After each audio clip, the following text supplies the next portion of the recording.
හොඳයි. සුබ දැසනක් ආයුබෝවන් හැමෝටම. අපි ඊයේ දවසේ සාකච්ඡා කරා සෛලීය සංවිධානයක් සහිත ජීවීන් තාක්ෂණය සඳහා යොදා ගැනීම යටතේ සෛල සම්බන්ධවත් සාක සෛල සත්ත්ව සෛල වල වෙනස්කම් ඇතුළු සමානකම් ඇතුළු සෛලයක තියෙන ඉන්ද්‍රිකාවන් සතුව ඉන්ද්‍රිකාවෙන් සෛලයට ලැබෙන ප්‍රයෝජනය මොකද්ද මොන වගේ කෘත්‍යයක්ද එම ඉන්ද්‍රිකාවන් සිදු කරන්නේ කියන එක පිළිබඳව සාකච්ඡා කරලා තියෙනවා මේ වෙනකොට.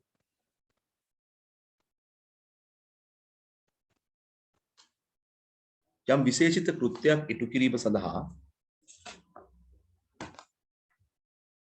ඒක රාශී වුණු නැත්නම් අපි කියනවා පොදු සම්භවයක් සහිතව සමූහණය වෙච්ච සෛල ගොඩක් පටකයක් ලෙස අපි හඳුන්වනවා. පටක ගත්තාම ශාක පටක, සත්ව පටක ලෙස බහුසෛලික ජීවීන්ගේ ජීවියෙක් නිර්මාණය වීම සඳහා ඒ පටක වර්ග දායක වෙලා තියෙනවා. අපේ සිලබස් එකේ අපි මේ යටතේ ශාක පටක පිළිබඳව කතා කරනවා. ශාක පටක ගත්තාම ප්‍රධාන වශයෙන් ස්ථීර පටක සහ විභාජක පටක ලෙස පටක වර්ග දෙකක් අපිට හඳුනා ගන්න පුළුවන්.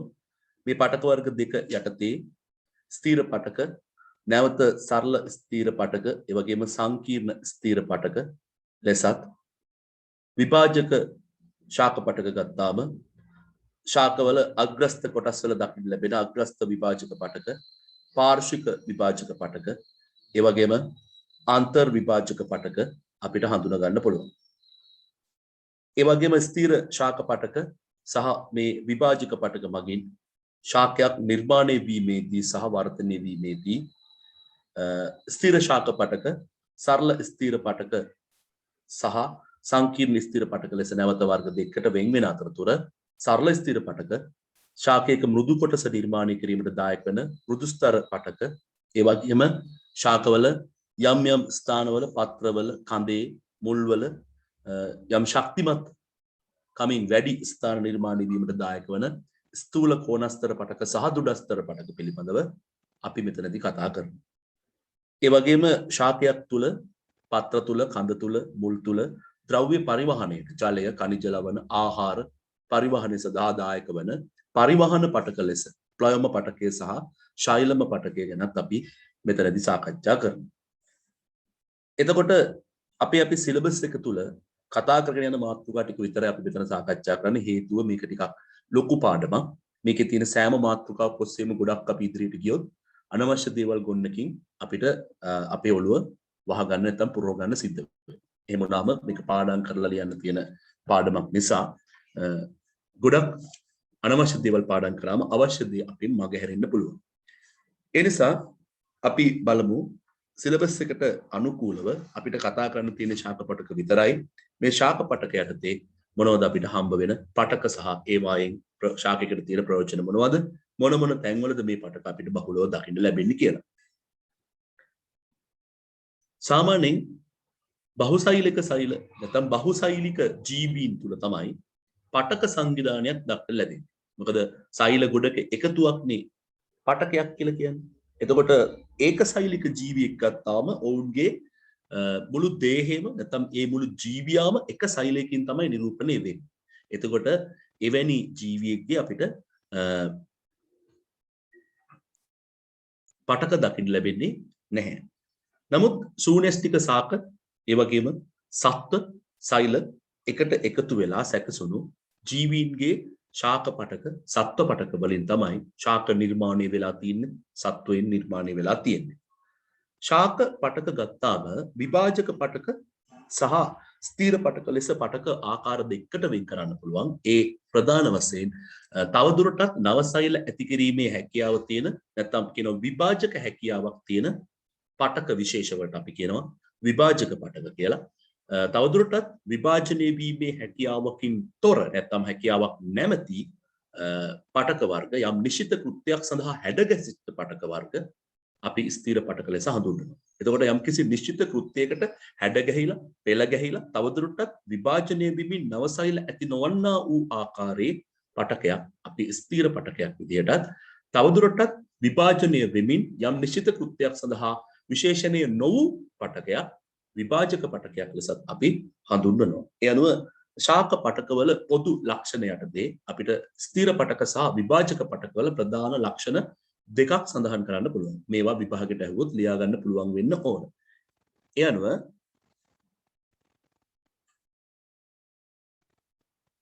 ටියුට් එක අරගෙන ඔයගලන්ට පුළුවන් මම රූපයක් දීලා තියෙන ඔයගලන්ට පේනවා ඇති සාමාන්‍යයෙන් ශාකයක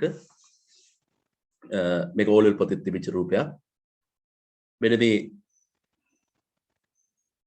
මූලාග්‍රවල දික් කඩක් මම මේ පෙන්නලා තියෙන්නේ මූලාග්‍රයක. මෙන්න මේ අවසානට තියෙන කොටස මේක තවදුරටත් ශාකෙ මෙහෙම දික් වෙන්න නැත්නම් ශාකේ වර්ධනය වෙන්න දායක වෙන පටක තමයි මෙන්න මේ කොටස් වල තියෙන්නේ. ඒතර මෙන්න මෙතනින් පල්ලෙහාට වාගේ අපිට හමු වෙනවා විභාජක පටක. ඒතර මෙතනින් ඉස්සරහට ශාකය තව නවසෛල ඇති කරමින් දිග වැඩි වෙනවා නැත්නම් ඉදිරියට විකාශනය වෙනවා. ශාකයේ මේ වෙනකොට සමස්තයක් විදිහට වර්ධනය වෙලා අවසන් කොටසක් තමයි අභ්‍යන්තරයෙන් උඩ දකින්න ලැබෙන්නේ. ඒතකොට එතනදී අපිට හම්බ වෙනවා ස්ථීර පටක. ඒවා යම් නිශ්චිත කෘත්‍යයක් සඳහා විභේදනය වෙලා තියෙන්නේ තවදුරටත් විභාජක හැකියාවක් දක්නට ලැබෙන්නේ නැහැ. ඒ නිසා ඒවට අපි කියනවා ස්ථීර ශාක පටක කියලා. එතකොට ශාක පටක ප්‍රධාන ආකාර දෙකයි. පළවෙනි එක ලියන්න විභාජක පටක, ඒ වගේම ස්ථීර පටක. විභාජක පටක සහ ස්ථීර පටක. ටියුට් එකේ 8 වෙනි පිටුව.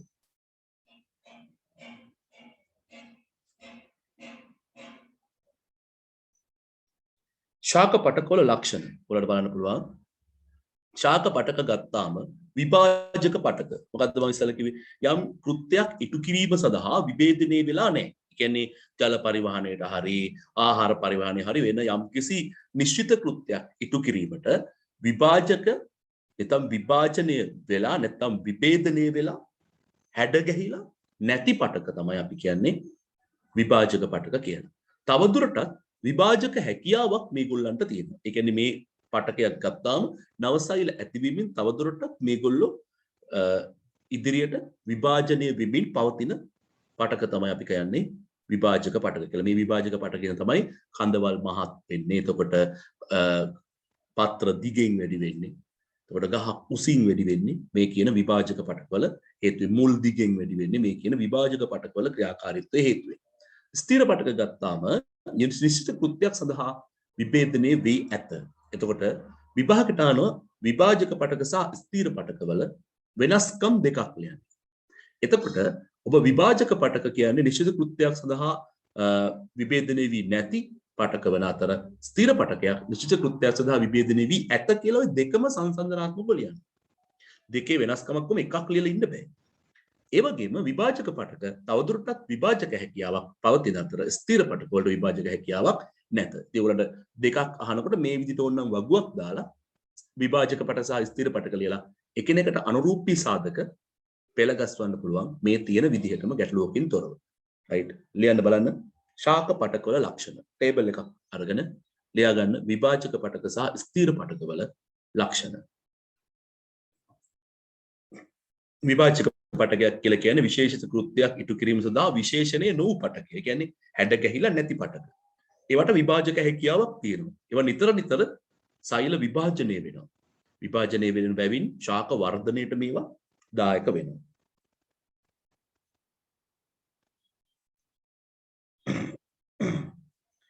ශාකයක් ගත්තාම මේ විභාජක පටක ශාකයේ විවිධ ස්ථානවල දක්වන්න ලැබෙනවා. ඒ දක්වන්න ලැබෙන ස්ථාන අනුව අපි විභාජක පටක නැවත වර්ග කරගන්න පුළුවන්. අග්‍රස්ත විභාජක පටක, ඒ කියන්නේ ශාකවල අග්‍රස්ත කොටස් වල දක්වන්න ලැබෙන පටක. පාර්ශ්වික විභාජක පටක, ඒ කියන්නේ කඳේ මුලේ පාර්ශ්විකව පිහිටා ඇති පටක වර්ග. ශාකයක දික් අක්ෂයට සමාන්තරව සාමාන්‍යයෙන් පිහිටනවා. ඒ වගේම පාර්ශ්වික විභාජක වල ක්‍රියාකාරීත්වය නිසා තමයි කඳ මහතින් වැඩි වෙන්නේ. අග්‍රස්ත විභාජක කිව්වම ශාක කඳේ ඒ වගේම මූල අග්‍රස්තේ කක්ෂීය අංකුරවලක් දක්නට ලැබෙනවා. මෙම අග්‍රස්ත විභාජක පටකවල ක්‍රියාකාරීත්වය නිසා ශාකය උසින් වැඩි වෙනවා, දිගෙන් වැඩි වෙනවා. අග්‍රස්ත විභාජක. අග්‍ර කියන ශාකයක අග්‍ර කොටස, අන්තිම කොටසේ, දැල්ලේ අන්ත්‍රස්ත විභාජක කියන ඒවා සාමාන්‍යයෙන් කඳේ ඒ වගේම පර්ව පාදවල පිහිටයි. ඒ කියන්නේ අන්ත්‍රස්ත විභාජක පටකවල ක්‍රියාකාරීත්වය නිසා පර්වවල අපි කියන්නේ පත්‍රවල දිග වැඩි වෙනවා. තෘණකුලයේ ශාකවල මේ අන්ත්‍රස්ත විභාජක බහුලව දක්නට ලැබෙනවා. ඒ නිසා ඒගොල්ලන්ගේ ශාක පත්‍රයේ දිගින් වැඩි වෙනවා කාලයත් එක්ක. තනකොළ කැපුවාට කවදාවත් ඒක කපු මට්ටමින් තියෙන්නේ නැත්නම් දවස් දෙකෙන් තුනෙන් සතියෙන් නැවත වැවෙන්නේ ඔන්න ඔය කියන අන්ත්‍රස්ත විභාජක පටකවල ක්‍රියාකාරීත්වය නිසා ශාකයේ පත්‍ර දිගින් වැඩි වීම හේතුව. අග්‍රස්ත විභාජක, අන්ත්‍රස්ත විභාජක සහ පාර්ශ්වික විභාජක. පාර්ශ්වික විභාජක කියන ඒවා කඳේ ඒ වගේම මුල් වල මේවා තියෙන්නේ සමාන්තර. කඳ මෙහෙම තියෙනවා මෙන්න මේ අතට මේ විභාජක පටක තියෙනවා. ඒකට ඒවා වැඩි දියුණු වෙන මෙහෙම. ඒකට කඳ මහත් වෙන්න දායක වෙනවා. දික් අක්ෂයට සමාන්තරව තියෙනවා. ශාක පටකවල ලක්ෂණ සටහන් කරන්න.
හොඳයි. ඊළඟට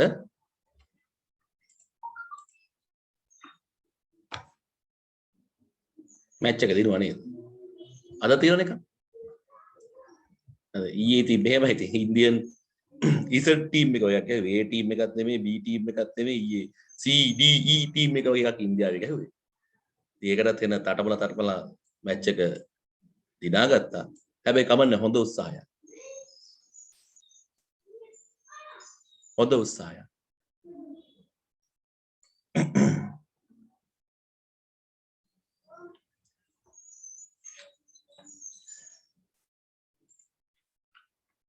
right. ඊළඟට මේ තියෙන ඔයගලට පේන්නේ නැති අග්‍රස්ත පාර්ශ්වික විභාජක පීඨන විදිය පිළිබඳව දාල රූපයක්. අග්‍රස්ත කොටස් වල තියෙනවා අග්‍රස්ත විභාජක. අන්ත්‍රස්ත විභාජක දක්නට ලැබෙනවා පත්‍ර ආශ්‍රිතව. පාර්ශ්වික විභාජක දක්නට ලැබෙනවා කඳේ මෙන්න මේ විදිහට රවුමට තියෙන.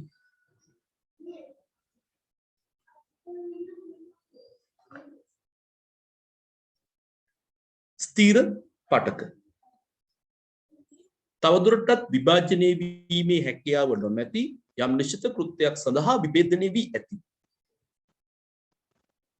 පටක වලට අපි කියනවා ස්ථීර පටක කියලා. මේ ස්ථීර පටක ගත්තාම අපිට හම්බ වෙන ආකාර දෙකක්. එකක් තමයි සරල ස්ථීර පටක, අනිත් එකට අපි කියන්නේ සංකීර්ණ ස්ථීර පටක.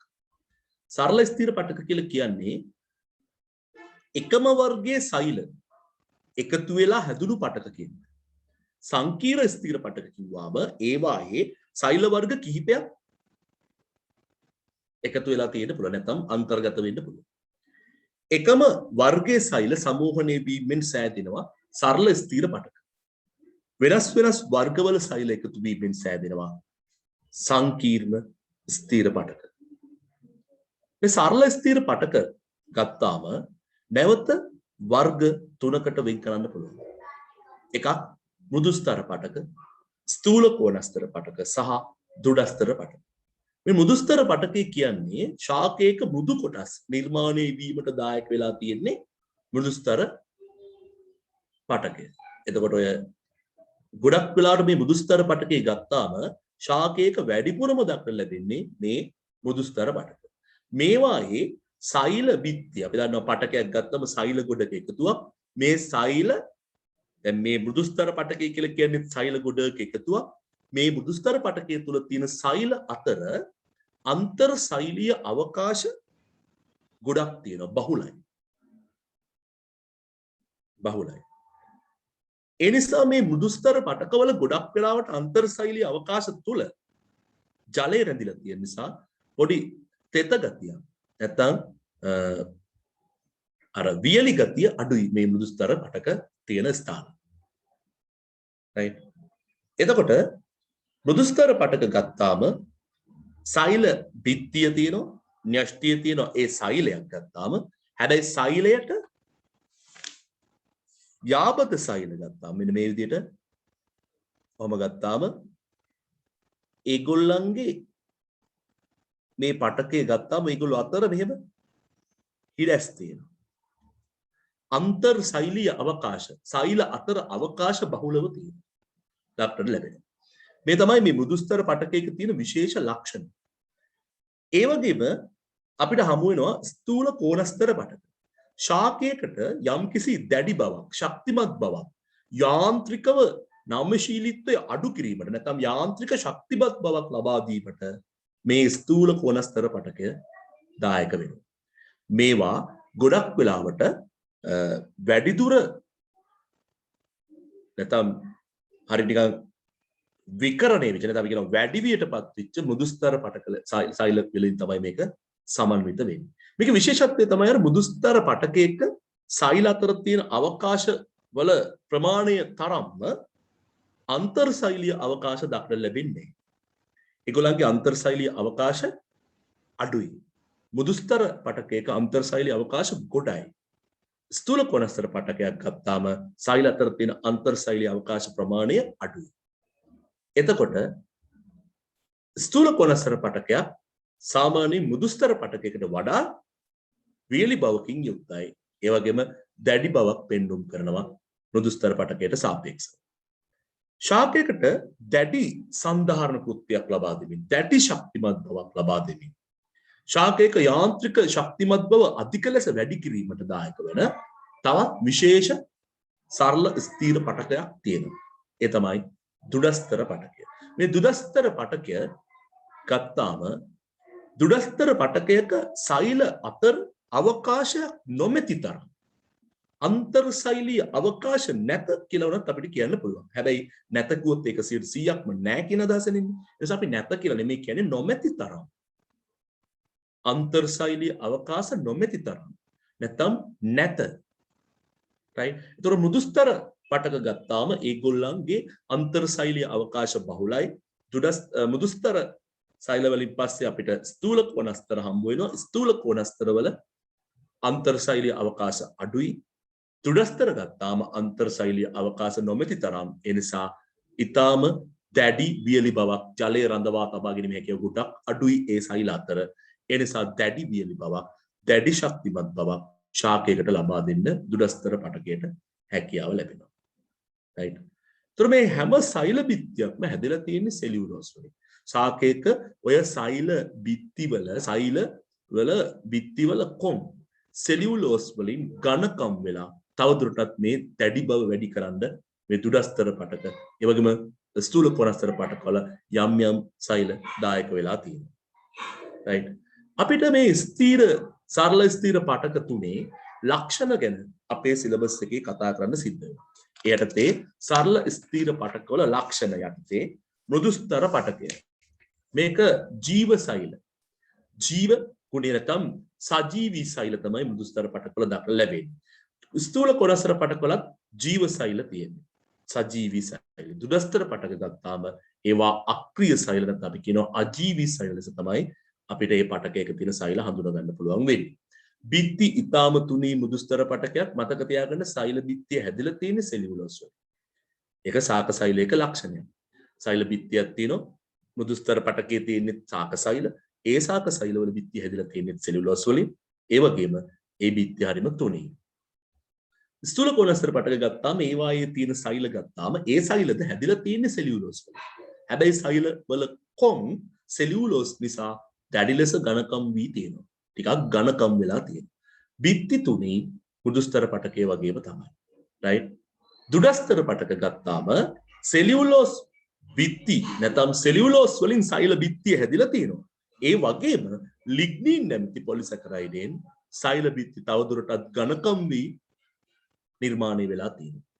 ඝනකම් වෙලා තියෙනවා. මේ ලිග්නින් කියන එක නා සෙලියුලෝස් වලට අමතරව දුඩස්තර පටකයක දැඩි බව නිර්මාණය කිරීමට දායක වෙලා තියෙනවා. ඊළඟට මෘදුස්තර පටක ගත්තාම අන්තර්සෛලීය අවකාශ ගොඩයි බහුලයි අන්තර්සෛලීය අවකාශ නැති තරම් ස්ථූල කෝණස්තර පටකවල දුඩස්තර පටක ගත්තාම අන්තර්සෛලීය අවකාශ නොමැත කියන தත්ත්වයට අපි කතා කරනවා. රයිට්? එතකොට ස්ථූල කෝණස්තර ගත්තාම අන්තර්සෛලීය අවකාශ නොමැති තරම් ඊටාම අඩුයි. මෘදුස්තරය වගේ අන්තර්සෛලීය අවකාශ වැඩි. ස්ථූල කෝණස්තර අන්තර්සෛලීය අවකාශ අඩුයි නොමැති තරම්. දුඩස්තර පටකවල අන්තර්සෛලීය අවකාශ නැත කියලා අපිට ප්‍රකාශ කරන්න පුළුවන්. සංසන්දනාත්මකව ලියනකොට. ඒ වගේම මෘදුස්තර පටකය ආහාර සංචිත කිරීම සඳහා ශාකයකට දායක වෙනවා.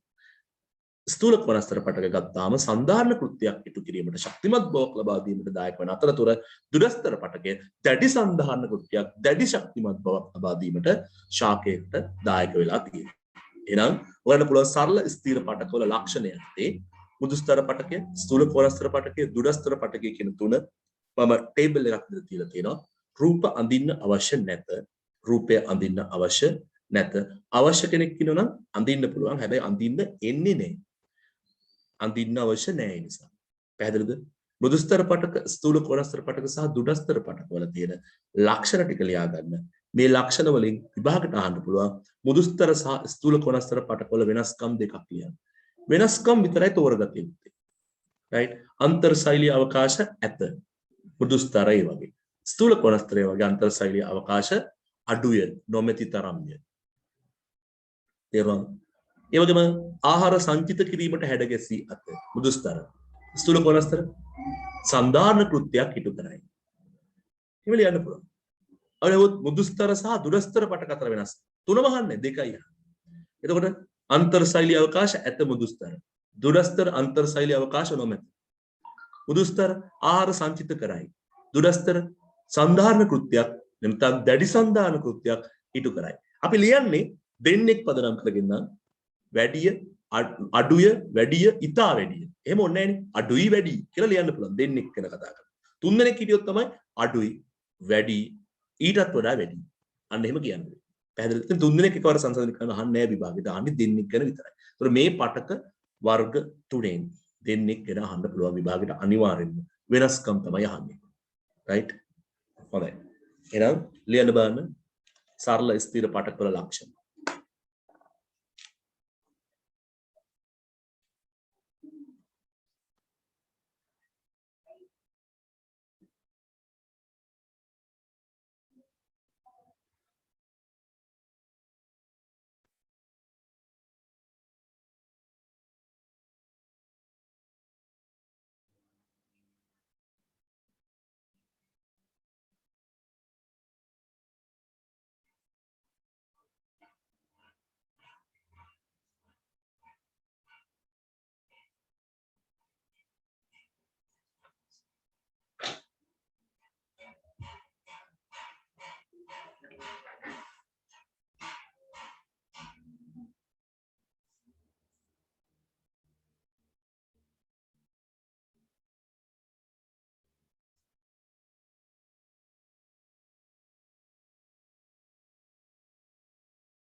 right. මම හිතනවා ලියලා ඉවර ඇති කියලා. ඊළඟට මේ පාත්‍රිකාවත් එක්ක අපි අපේ සිලබස් එකේ මේ පාඩමට කරන ප්‍රවේශය එක නිපුණතාවයක් අවසන්. මෙතන අපි බලාපොරොත්තු උනේ මේකේ නිපුණතාව ගොඩක් තියෙනවා. මේකෙන් අපි බලාපොරොත්තු වෙන්නේ අපි ඉදිරියට කතා කරනවා ශාකවල ආර්ථික වැදගත්කම. ශාක අපිට කොහොමද තාක්ෂණික කටයුතු සඳහා වැදගත් වෙන්නේ? ඒ වගේම සුදු ජීවීන් තාක්ෂණ වේදී නිෂ්පාදන ක්‍රියාවලින් සඳහා වැදගත් වෙන්නේ කොහොමද? ඒ වගේම අපි ශාක ගැන කතා කරන ශාක පත්‍රවල කඳවල මුලේ තියෙන ආර්ථික වැදගත්කම ගැන අපි කතා කරනවා. ඒ වගේම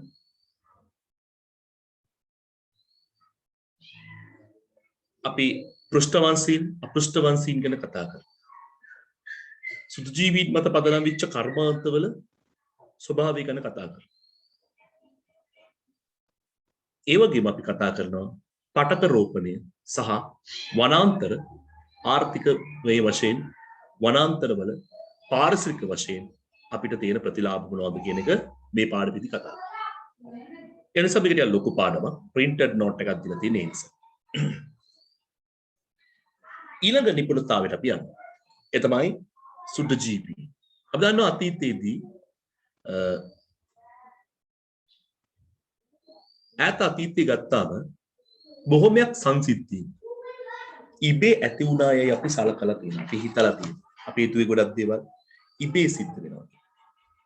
බොහොමයක් අජීවී ද්‍රව්‍ය එකතු වීමෙන් යම් යම් සංසිද්ධීන් ඉබේ ඇති වූ බව තමයි අපි අතීතයේදී විද්‍යාවේ දියුණුවට පෙර අපිට හිතුනේ. පරණ රෙදි කාඩ මාළු වලින් මීයන්, ඉහද පණුවන්, ඒ වගේම ගුල්ලෝ වගේ පත්තෑයෝ, ඒ වගේම කුණු වෙන මස් වලින් ඉහද පණුවන් ඉබේ ඇති වෙන බව අපි විශ්වාස කරනවා. ඒ වගේම විවිධ ශාකාශ්‍රිතව ඒක රාශී වෙන සීනි සහිත යුසයන් පානය කරාම වෙරි වෙනවා. ඒ දේ ඉබේ ඇති වුණ බව අපි විශ්වාස කරනවා. නමුත් පසු කාලීනව විද්‍යාඥයන් විසින් සිදු කළ ලද පරීක්ෂණවල ප්‍රතිඵලයක් විදිහට මේ සංසිද්ධීන් ඉබේ ඇති වෙනව නෙමෙයි, අපේ පියවි ඇහැට නොපෙනෙන ජීව කොට්ටාසයක ජීව ක්‍රියාවලිය වල ප්‍රතිඵලයක් විදිහට ලැබුණු අන්තප්පල නැත්නම් ඵලයන් විදිහට පසු කාලීනව අඳුනගත්තා. මේ ජෛව ගෝලය තුල මහා ජීවීන් ලෙස සලකන අපි මිනිසා ශාක හැරුණු කොටගෙන ඉතා විශාල වශයෙන් අපිට පියවි ඇහැට නොපෙනෙන විශාල ජීව ගහනයක්, ජීවී ලෝකයක් පවතින විද්‍ය මේත් එක්ක අනාවරණය වෙනවා. මේ සුවිශේෂී ලක්ෂණ තියෙන මේ ජීවීන් ගත්තාම මහා ජීවීන්ට සාපේක්ෂව රූපීය වශයෙන්, කායික වශයෙන්, ඒ වගේම කෘත්‍යමය වශයෙන් විශාල විවිධත්වයක් පෙන්වන ජීවීන් මේ අපේ පියවි ඇහැට නොපෙනෙන ලෝකයේ තුල අපිට ඉන්න විද්‍ය පසු කාලීනව පරීක්ෂණාත්මකව අධ්‍යයනය කරලා සොයාගන්න ඉඩ ලැබුණා. මේ පරීක්ෂණ ගණනාවක් සිදු කිරීමේදී කුඩා දේවල් විශාලණය කර නැරඹීමේ හැකියාව ඇති අන්වීක්ෂය නිපදවපු ඇන්ටන් වෑන් ලිවන්හූක් කියන මේ විද්‍යාඥයා සුද්ධි විද්‍යාවේ පියා ලෙස අපි හඳුන්වනවා. ඔහු විසින් නිපදවපු ආලෝක අන්වීක්ෂය, සරල අන්වීක්ෂය, සංයුක්ත ආලෝක අන්වීක්ෂය, ඒ වගේම ඔහු විසින් ඉදිරිපත් කරපු කුඩා දේ විශාල කළ නැරඹිය හැකි කියන ඒ අදහස විශාල වශයෙන් මේ සුද්ධ ජීවී විද්‍යාවේ දොර විවර කිරීමට ප්‍රතිලාභයක් වඩ නැත්නම් අවකාශ ඉවහල් වුණා. මේ විදිහට සුදු ජීවී කියන මේ පියවි හැට නොපෙනෙන ජීවීන් පිළිබඳව අධ්‍යයනය ආරම්භ වෙන අද වෙනකොට ඉලෙක්ට්‍රෝන අන්වීක්ෂය වැනි අධිබලිත විශාලණය කර නැරඹීමේ හැකියාව තියෙන උපකරණ දක්වා මේ විද්‍යාව දියුණු වෙලා අද වෙනකොට මේක ඊටාම ඉහළ දියුණු තත්වයකට පත් වෙලා ඒ සුදු ජීවීන් ආශ්‍රිත විවිධ කර්මාන්ත සිදු කරන මහා පරිමාණ කාර්මික ක්‍රියාවලියොත් සුදු ජීවීන් අපිට කාර්මිකව ප්‍රයෝජනවත් වෙනවා. සේම අපි දන්නවා ඒගොල්ලෝ අපිට අහිතකර ප්‍රතිලාභ ලබා දෙන්නත් ඉඩ තියෙනවා. රෝගකාරක වෙන්න පුළුවන්, අහිතකර වෙන්න පුළුවන්. මේවට අපි නිවෙස් වලට වෙලා මේ විදිහට ඔන්ලයින් තාක්ෂණයෙන් ඉගෙන ගන්න සිද්ධ වෙලා තියෙන්නේ COVID-19 කියන කුඩා පියවි ඇහැට නොපෙනෙන වෛරසයක්. ඒතකොට මේ කියන ආසාදක ජනකයන්, ඒ වගේම කාර්මික ප්‍රයෝජනයක් තියෙන යම් යම් සුදු ජීවීන් අපිට හඳුනා ගන්නත් ඒගොල්ලන්ගේ ඒ සිදුවන පරිවෘත්ති ක්‍රියාවන් අපිට කාර්මිකව භාවිත කරන්න අපිට සුදු ජීවි විද්‍යාව කියලා විෂයපතයක් වෙනම අධ්‍යයනය කරන්න සිද්ධ වෙලා තියෙනවා. ඒ වගේම මේ පියවි හැට නොපෙනෙන ජීවීන් අපිට ආර්ථික වශයෙන් යම් යම් ප්‍රතිලාභ ලබා දෙනවාට අමතරව විශාල වශයෙන් රෝග සෑදීම සඳහාද දායක වෙන නිසා අපිට ඒ රෝගවලට ප්‍රතිකර්ම සිදු කිරීම නැත්නම් ප්‍රතිකර්ම කිරීම ඒගොල්ලන් පිළිබඳව අධ්‍යයනය කරන්න, ඒගොල්ලන්ව විනාශ කරන්න, ඒගොල්ලන්ගේ ක්‍රියාවලින් පිළිබඳ අවබෝධයක් අපිට අවශ්‍ය වෙනවා. ඒ සඳහා අපි සුදු ජීවි විද්‍යාව කියන පාඩම මෙතනදී සාකච්ඡා කරනවා. මම හැබැයි A level biology මට්ටමේ සුදු ජීවි විද්‍යාවේ concept එකක් ඔයගොල්ලන්ගේ ඔළුවට දෙන්න උත්සාහ කරන්නේ. අපිට ඕන තාක්ෂණික කටයුතු සඳහා වැදගත් වන සුද්ධ ජීවි කාණ්ඩ සහ ඒගොල්ලන්ගේ ප්‍රතිලාභ සම්බන්ධව අධ්‍යයනය කරන්න. තේරෙනවද? ඒගොල්ලන්ගේ සෛලවල ස්වභාවය ගැන කතා කරන්න. ඒ අනුව මූලික වශයෙන් සුද්ධ ජීවීන් කිව්වම කවුද කියලා අපි බලමු. සුද්ධ ජීවීන් කියලා කියන්නේ පියවි ඇහැට නොපෙනෙන ජීවීන් අපි සුද්ධ ජීවීන් ලෙස හඳුන්වනවා. මේ සුද්ධ ජීවීන් කිව්වම අපිට ආහාර නරක් වෙන්න, ඒ වගේම ආහාර නිෂ්පාදන කටයුතු සඳහා විවිධ ඖෂධ වර්ග නිපදවන්නක්, විවිධ කාර්මික නිෂ්පාදන ලබා ගැනීම සඳහා අපිට මේ සුද්ධ ජීවීන් වැදගත් වෙනවා. ඒගොල්ලෝ වැදගත් වෙන්නේ කොහොමද කියලා දෙවනුව අපි කතා කරමු. right. එහෙනම් සුද්ධ ජීවීන් යන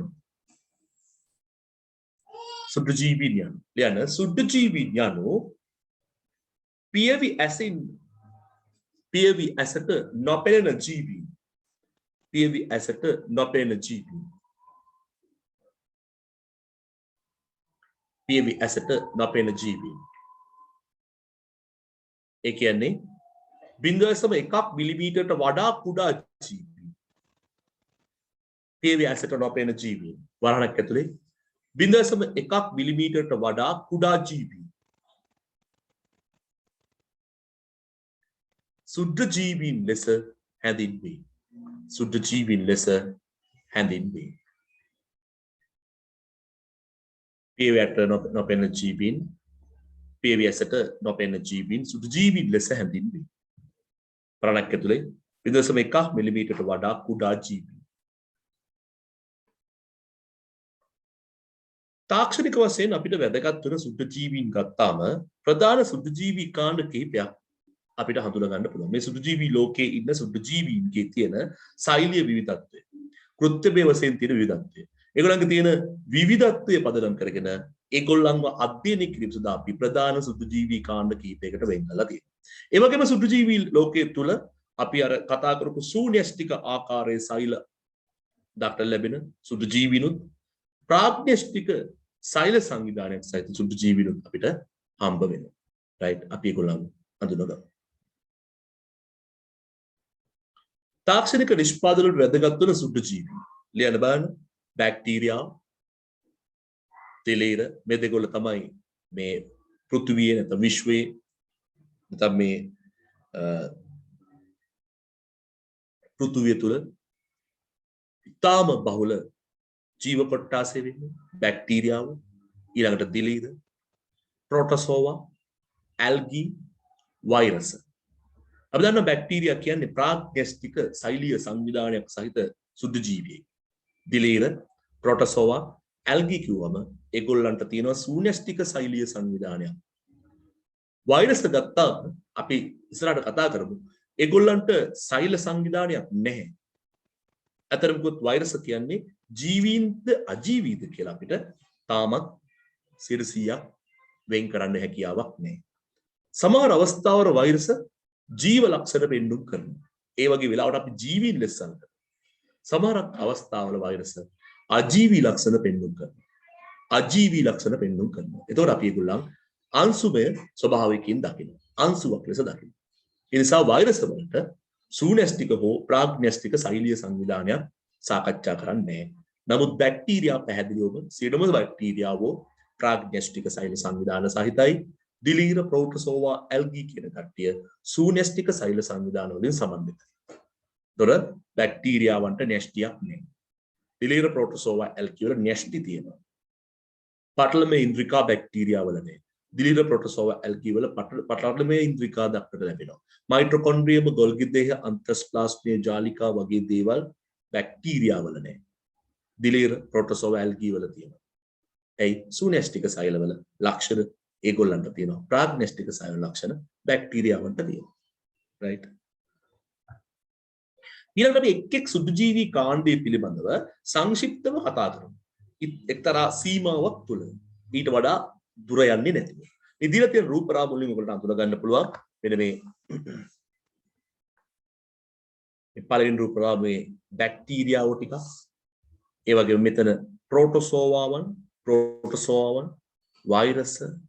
වෛරස, දිලීර වර්ග, හතු අපි හරිම ප්‍රාණීත ආහාරයක්, ඇල්ගී වර්ග අපිට සාකච්ඡා කරන්න පුළුවන්.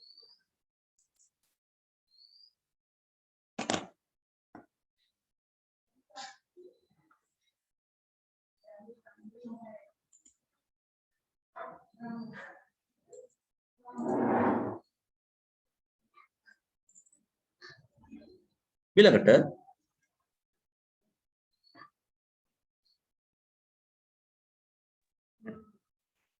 right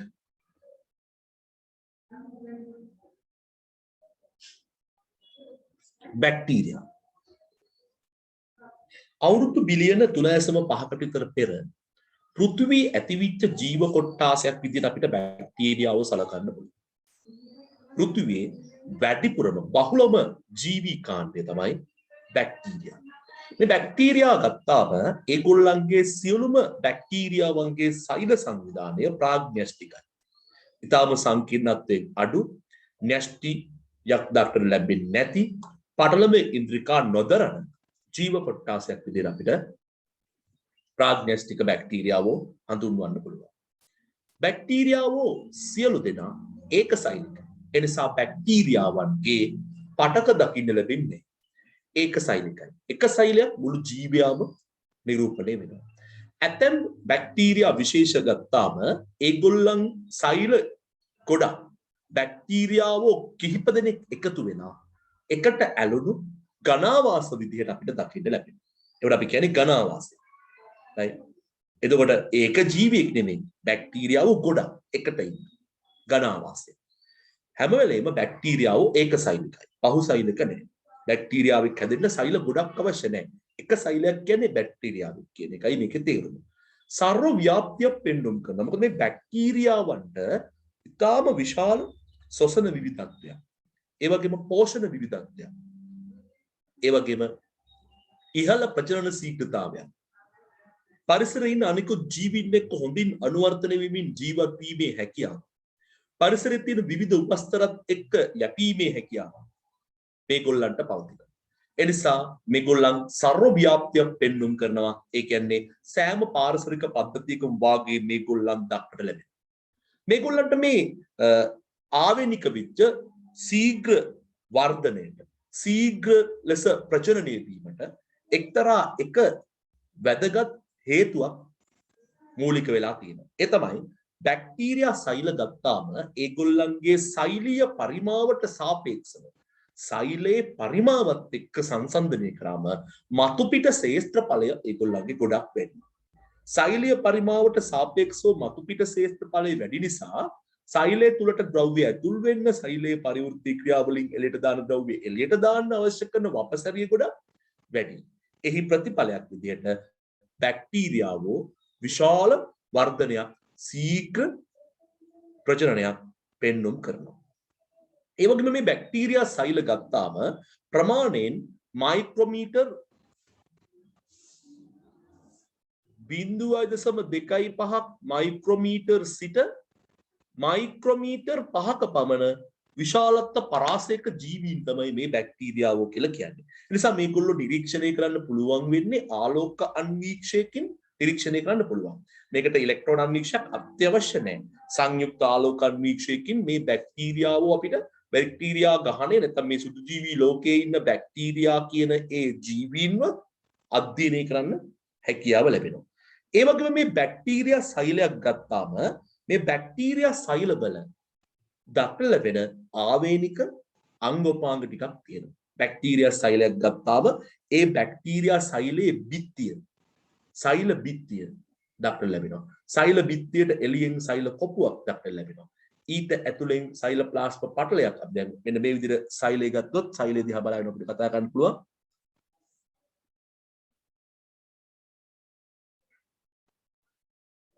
අපිට පේනදී බැක්ටීරියාවල සෛලීය ස්වභාවය. දැන් බැක්ටීරියාවක් ගත්තාම බලන්න එළියෙන්ම තියෙන මෙන්න මේ විදිහට සෛල කොපුව. මේකට අපි කියනවා ප්‍රාවරය කියලා. මේ සෛල කොපුව නිසා බැක්ටීරියාවකට අමතර ආරක්ෂාවක් සැපේනවා. මේ සෛල කොපුව කියන එක තියෙන බැක්ටීරියාව වගේම නැති බැක්ටීරියාවන්ද ඉන්නේ. ඒ නිසා සෛල කොපුව කියන එක අපි කියන්නේ මේ දර්ශීය සෛලයක් අපි අඳින්නේ කියලා. දර්ශීය සෛලයක විශේෂත්වය තමයි සාමාන්‍යයෙන් ඒ ජීව කොට්ටාසයට තිබිය හැකි සියලුම අංගෝපාංග දක්වන දර්ශීය රූප සටහනක්. එතකොට බැක්ටීරියාවල සෛල කොපුව නැත්නම් අපි කියන ප්‍රාවරය කියලා එකක් දක්වන්න ලැබෙනවා. මේ ප්‍රාවරයට එළියෙන් තියෙනවා පක්ෂම නැත්නම් අපි කියනවා පිලයි කියලා කොට පේන ඇති මෙන්න මේ විදිහට කේන්දි විශේෂයක්. මෙන්න මේ පිලයි නැත්නම් මේ පක්ෂම යාට උපකාරී වෙනවා බාහිර එයා ඉන්න පද්ධතියේ තියෙන ද්‍රව්‍ය ඇතුළට ගන්න එළියට ලබා දෙන්නත් නිකන් නල පද්ධතියක් වගේ උදව් වෙනවා වගේම මේ පක්ෂම එයාට උදව් වෙනවා ඝනාවාස විදිහට එකිනෙකා ඇලිලා ඉන්න අවස්ථාවේදී අර අත්වැල් බැඳගෙන වගේ ඉන්න උදව් වෙනවා. ඒ වගේම බැක්ටීරියා සෛලයක් ගත්තාම මේ සෛල කොපුවට ඇතුලෙන් තියෙන සෛල බිත්තිය සෛල බිත්තිය සාක සෛලවල වගේ සෛල බිත්තියක් තියෙනවා. මේ සෛල බිත්තිය හැදිලා තියෙන ප්‍රධාන සංඝටකය පෙප්ටිඩෝග්ලයිකෑන් එවත් මියුරින්. මේ සෛල බිත්තිය හැදිලා තියෙන මියුරින් එහෙම නැත්නම් අපි කියනවා පෙප්ටිඩෝග්ලයිකෑන් කියලා කියන්නේ පොලිසැකරයිඩ්. මේක විභාගෙට හුඟක් අවස්ථාවල අහනවා. බැක්ටීරියා සෛල බිත්තියේ ප්‍රධාන සංඝටකය පෙප්ටිඩෝග්ලයිකෑන්. මොනවද?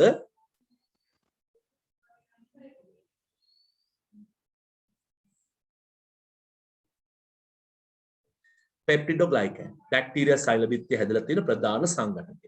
මේ සෛල බිත්තිය ප්‍රධාන වශයෙන් මේ කියන පොලිසැකරයිඩ් නිර්මාණය වෙලා තියෙන අතරතුර සෛල බිත්තියට ඇතුලෙන් තියෙනවා සෛලප්ලාස්ම පටලයක්. අපි දන්නවා මේ වෙනකොට සෛල බිත්තිය කියන එක නා සෛලයට හැඩයක් ඒ වගේම ආරක්ෂාවක් සපයනවා. එතකොට බැක්ටීරියා සෛලයකත් සෛල කොපුව ඒ වගේම සෛල බිත්තිය කියන දෙකම ආරක්ෂාව කියන එක සපයන්න බැක්ටීරියා සෛලයකට දායක වෙනවා. එතකොට සෛල කොපුවක් නැති බැක්ටීරියාවක් හිටියොත් එයාගේ එළියෙන්න තියෙන්නේ සෛල බිත්තිය. එතකොට යාට අවශ්‍ය කරන ආරක්ෂාව සෛල බිත්තිය හරහා ලැබෙනවා. එතකොට මේ නැති සෛල කොපුව නිසා අමතර ආරක්ෂාවක් බැක්ටීරියා සෛලයකට ලැබෙනවා.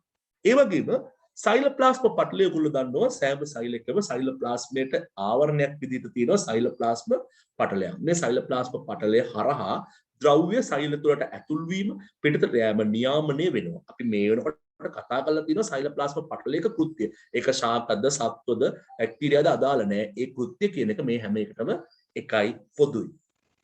ඊළඟට සෛලප්ලාස්ම පටලයට ඇතුලේ තියෙනවා තරලමේ නැත්නම් ජල්ලිමේ කොටසක්. ඒ තමයි සෛලප්ලාස්මය.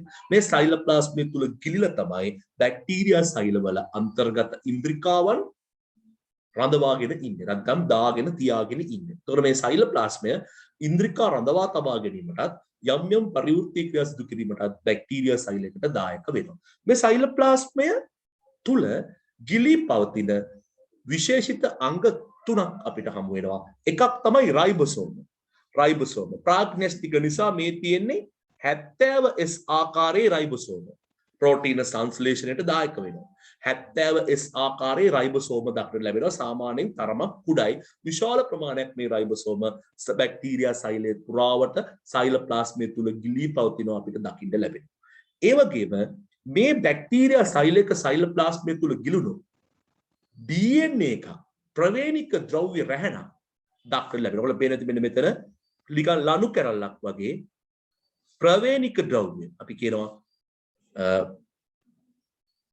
DNA රැහැනක් ලක්ෂණ ගබඩා කරගෙන තියාගෙන ඉන්න පරම්පරාවෙන් පරම්පරාවට ආවේනික ලක්ෂණ රැගෙන යන ප්‍රවේණික ද්‍රව්‍ය සෛලප්ලාස්මය තුල ගිලී දකින්න ලැබෙනවා. එතකොට ඔයගොල්ලන්ට පේනවද න්‍යෂ්ටියක් නැහැ. න්‍යෂ්ටියක් ලෙස පටලමේ ඉන්ද්‍රිකාවක් නැහැ. න්‍යෂ්ටිය ඇතුලේ තමයි සූන්‍යෂ්ටික සෛලවල නම් මේ DNA නැත්නම් ප්‍රවේණික ද්‍රව්‍ය අන්තර්ගත වෙන්නේ. බැක්ටීරියා සෛලයක නිකම්ම DNA රැහැනක් ප්‍රවේණික ද්‍රව්‍ය විදියට සෛලප්ලාස්මය තුල ගිලී පවතිනවා. ඊට අමතරව බැක්ටීරියා සෛලවල තියෙනවා එක්තරා සුවිශේෂී වූ වෘත්තාකාර ස්වාධීන DNA අණුවක්. ඒ කියන්නේ මේ ප්‍රධාන DNA එකට අමතරව තව වෘත්තාකාර ලෙස මේ තියෙන පොඩි වලයක් වගේ වෘත්තාකාර ලෙස සමහර බැක්ටීරියා සෛලවල ප්ලාස්මිඩය නමින් අපි හඳුන්වන වෘත්තාකාර DNA එකක් තියෙනවා. මේකත් DNA එකක්. මේක ස්වාධීනයි. ඒ කියන්නේ ප්‍රධාන DNA එකත් එක්ක බැලුවාම මේක වෙනමම ඉන්නේ. ප්‍රධාන DNA එකේ යම්කිසි වෙනසක් කරා කියලා මේ ප්ලාස්මිඩයට දැනෙන්නේ නැහැ. ප්ලාස්මිඩයේ යම්කිසි වෙනසක් කරා කියලා ප්‍රධාන DNA එකට දැනෙන්නේ නැහැ. එතකොට මේ ප්ලාස්මිඩය කියන එක වෘත්තාකාර ස්වාධීන DNA එකක් නිසා අපිට මේ ප්ලාස්මිඩය ජානින්ජනේරු තාක්ෂණයේදී බැක්ටීරියා ප්ලාස්මිඩය අතිශය වැදගත් වෙනවා. මේ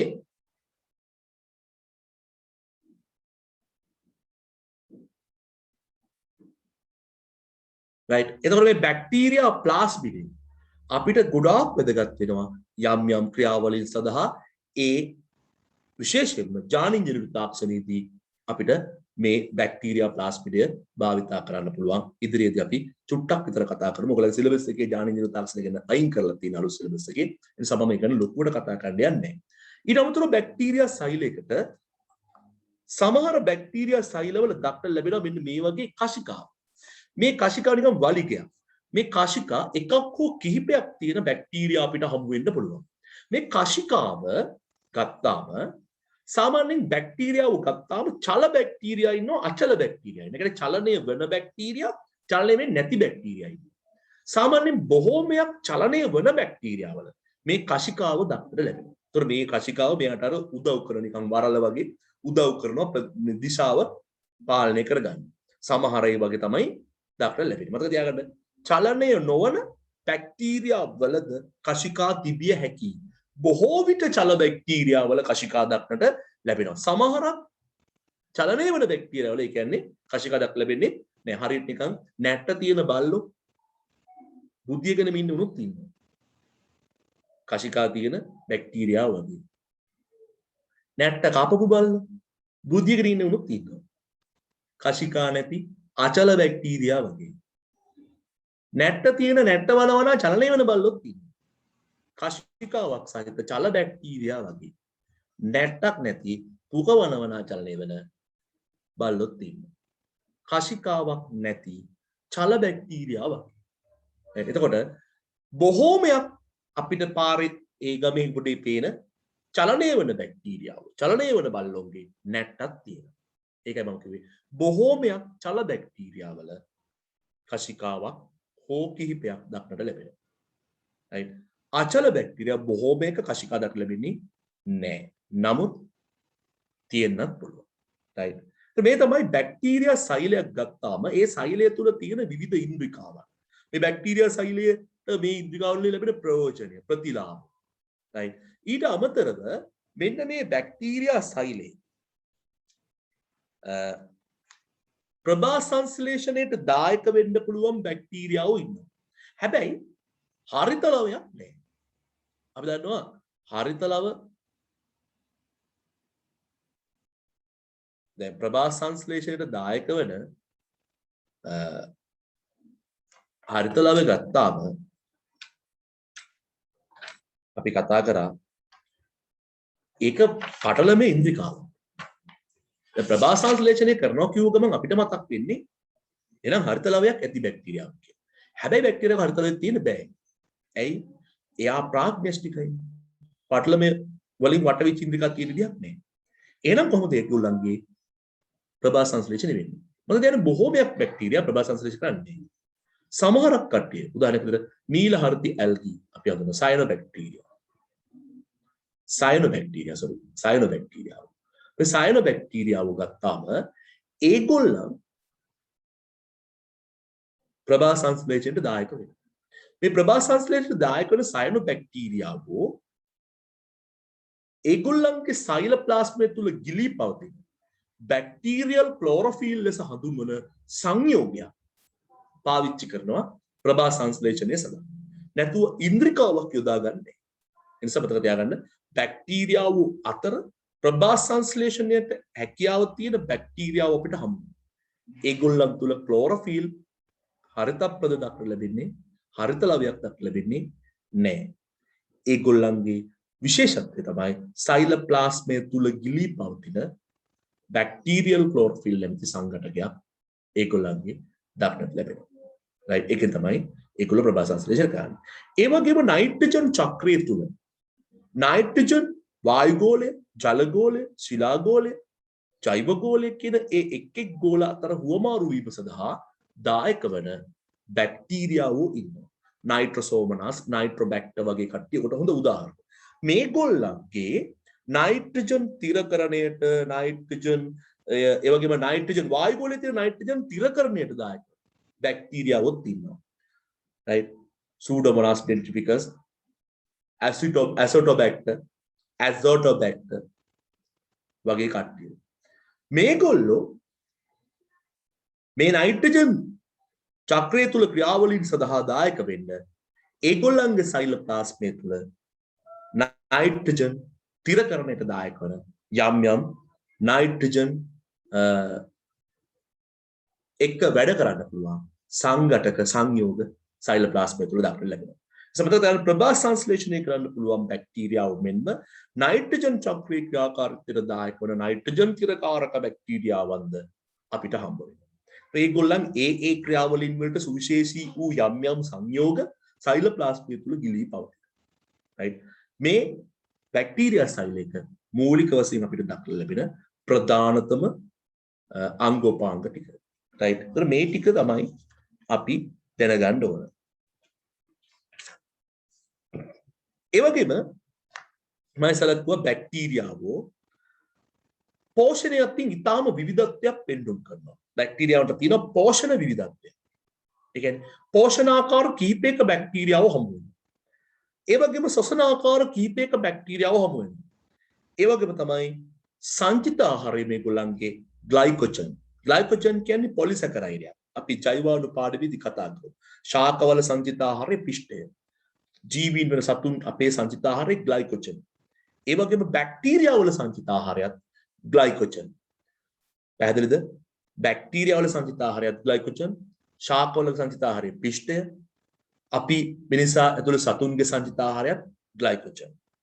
ඒ වගේම බැක්ටීරියාව ගත්තාම ප්‍රධාන රූපීය ආකාර තුනකට වෙන් කරන්න පුළුවන්. බැක්ටීරියාව ගත්තාම බැක්ටීරියා ලෝකේ ඉන්න බැක්ටීරියාවෝ ගෝලාකාර කට්ටිය ඉන්නවා. ගෝලයක් වගේ කට්ටිය.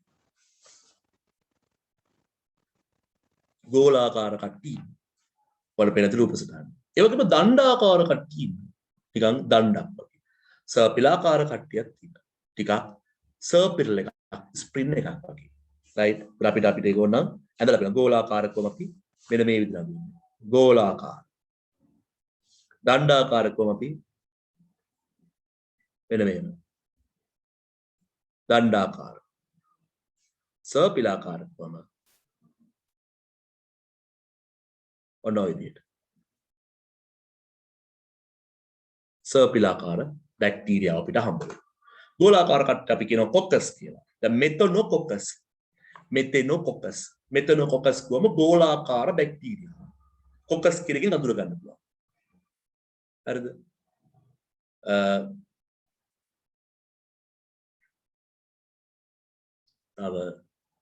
බැසිලස් දණ්ඩාකාර බැසිලස්. ලැක්ටෝබැසිලස් කිරි ආහාර නිෂ්පාදනය වැදගත්. ලැක්ටෝබැසිලස්. බැසිලස් කියවම තේරුම් ගන්න දණ්ඩාකාර බැක්ටීරියා.